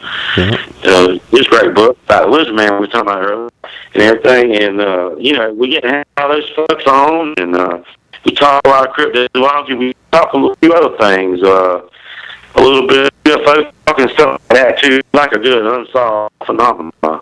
Hey, man, I really appreciate both you guys having me on and getting this opportunity to speak about so many things. It's been a privilege and a great pleasure to be on with you this evening. Yep, I appreciate it, and we'll be in touch, and we'll definitely have you back. So I hope you have a good evening. It sounds good, man. I can't wait to come back. Prepare to confiscate the human's possessions. Possessions secured. Prepare the probe. Whoa, whoa, whoa! Wait a hot second. No need for a probe, man. Why are you doing this anyway? To learn from your kind. And to obtain your container of treasures. Container of treasures? Oh, you mean my cryptid crate? Yes, the cryptid crate you possess. We desire it. We have discovered it to be populated with many objects we find most incredible. Correct. The objects in this container cannot be produced on our home planet. Well, you don't have to abduct people to get your own cryptid crate. Elaborate. Just go to cryptidcrate.com and sign up. On the first of each month, a new box filled with amazing cryptozoology-themed items will come to your mailbox, or spaceship. Allow us to show appreciation to you, human, for this invaluable information. Yeah, sure thing. Does this mean you're going to take me back to Earth? Not exactly.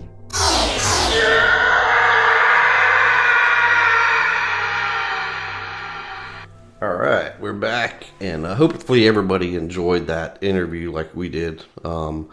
Mike has got a wealth of knowledge, and I could talk to that guy all night. In fact, we had to just kind of like cut it off because we were just rolling and rolling. It was like, I don't know, after 11 o'clock at night, and Harrison had to ditch out on us about 10:30 because he had school the next day, and so he had to go give his young brain a rest. But Mike is awesome, incredible. Like I said, he has a podcast, Undiscovered Beasts and Strange Phenomena. He does with Adam Davies. They're on Facebook. Go like their page, download their podcast, reach out to them. Great guys. And just, if you want to know something about cryptids in South Carolina, he's the man to reach out to. And just basically any, knowledge of cryptids and anywhere, not just in South Carolina. He's just got so much knowledge, and just a great guy down to earth. So go check him out, and we really appreciate him being on the show. And just on a whim, he don't know anything about us, and I just reached out to him. He's like, yeah, sure, we'll come on. So Harrison, you got anything to add about the discussion? It was a great discussion, wasn't it? Yeah, it was. It was really good. It was he's been into a lot of stuff, so that was a highlight of our show thus far. So yep.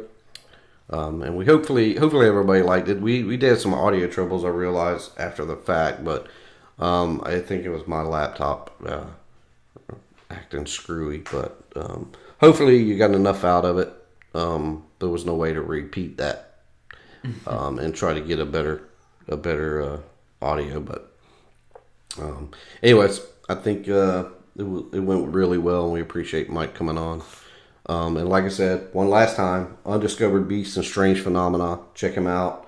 Go find him on Facebook and like him, friend him, and he's just a good guy to interact with. You got anything to add? Not really, no. I mean, it was a really good conversation. He knew what he was talking about.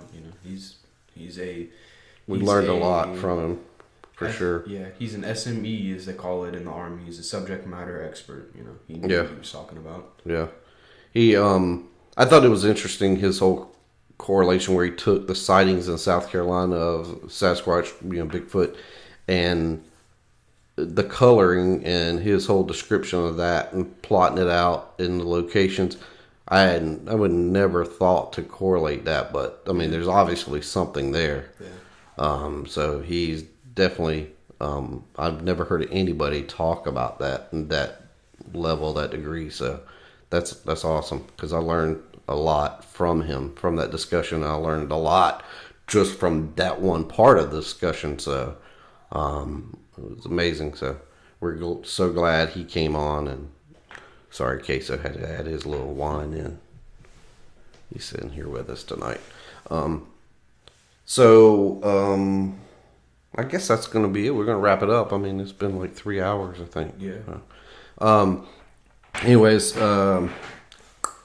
let's see. I guess, as usual, if you have an encounter experience that you would like to share with us or come on the show to talk about, or you just want to reach out to us, we always love encouragement and hearing people saying you're doing this we like, or we don't like this, or whatever. Reach out to us at unexplained.reality@yahoo.com. Hit us on Instagram, Twitter. You can subscribe to us on YouTube, because we have all the shows get uploaded to YouTube automatically. We're on Facebook. We have a closed group, and we have a page there. You can hit us on either or both of them. And just reach out to us. We got many ways of being contacted. So we'd love to hear from you. We'd love to interact with you. And as we said before, if you have a podcatcher or you're using iTunes or whatever, and you're able to rate and review us, we would greatly appreciate it. It just helps us. It helps us get more people learning about our show, and it helps us to figure out what you don't like and what you do like. And I guess that's a wrap. We'd like to thank Ricky Young Music for letting us use his music. So hit him up at rickyyoung.com and go buy some of his music. We'd like to thank the podcast that we like to listen to, and we found, we claim as our inspiration for even starting on this path. Sasquatch Chronicles, primarily. Love that show. The Grayling Report. The Grayling Report, another good one. Into the Fray Radio. Sasquatch, Monsters Among Us, The Confessionals. For a completely crazy one, The Cryptid Factor. I just love that show. Those guys crack me up. Oh my gosh, they crack me up. Mysterious Universe, another great one. Somewhere in the Skies. Monsters Among Us, we got that one. Yeah. Secret Trans Podcast, I like that one too. 7 Ages Research. Yeah, definitely. 7 Ages Audio Journal. That's a good one. It's a little bit different from not so much of the paranormal. It's more historical, archaeological, paleontological, and it's awesome. Yeah, of course, Micah Hanks is on there that does the Grayling Report, and James Waldo and Jason Pentrail. Great guys. Yeah. They just pushed out their 6th episode. I can't remember what it was on. But it's about sharks, and I listened to that on. I don't know, one day this week at work, and it was incredible. It was a great show. It was a great interview. So check that out. The Confessionals had a good one this week too, about the Vegas shooting. They had the 2nd episode about that. It was really good. And Sasquatch Chronicles always has a good one, but the past couple have been really outstanding. Really enjoyed them. I've pretty much enjoyed every episode they put out. Or Wes Germer puts out. And let's see. Seems like I'm forgetting something or somebody. Oh, and of course, Mike Richburg's own podcast, Undiscovered Beasts and Strange Phenomena. Check it out. I guess that'll be a wrap. Are you good with it? Mm-hmm. Good? Yep. All right. Everybody have a good week. Have a good Easter. Don't eat too much chocolate. And Stay safe. be nice to the Easter bunnies. See ya.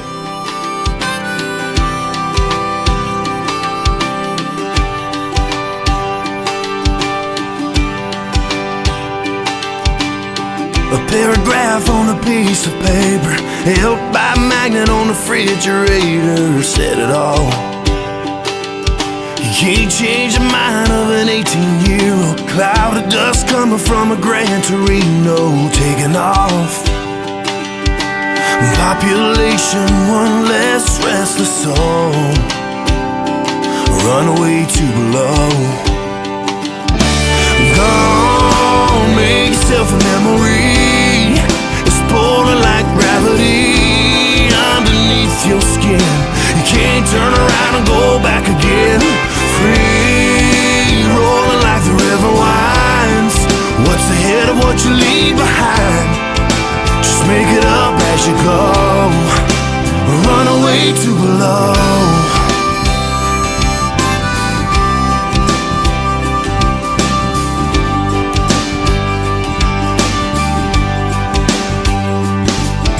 Highway 61 underneath your wheels. Summer sun burning up the cotton fields in the Bible Belt. A sharecropper shack from another time. Old rusted out Coca-Cola sign on the sad motel. The ghost of a Robert Johnson says hello. Run away to below. Gone, make yourself a memory. It's pulling like gravity underneath your skin. You can't turn around and go back again. Free, rolling like the river winds. What's ahead of what you leave behind? Just make it up as you go. Run away to below.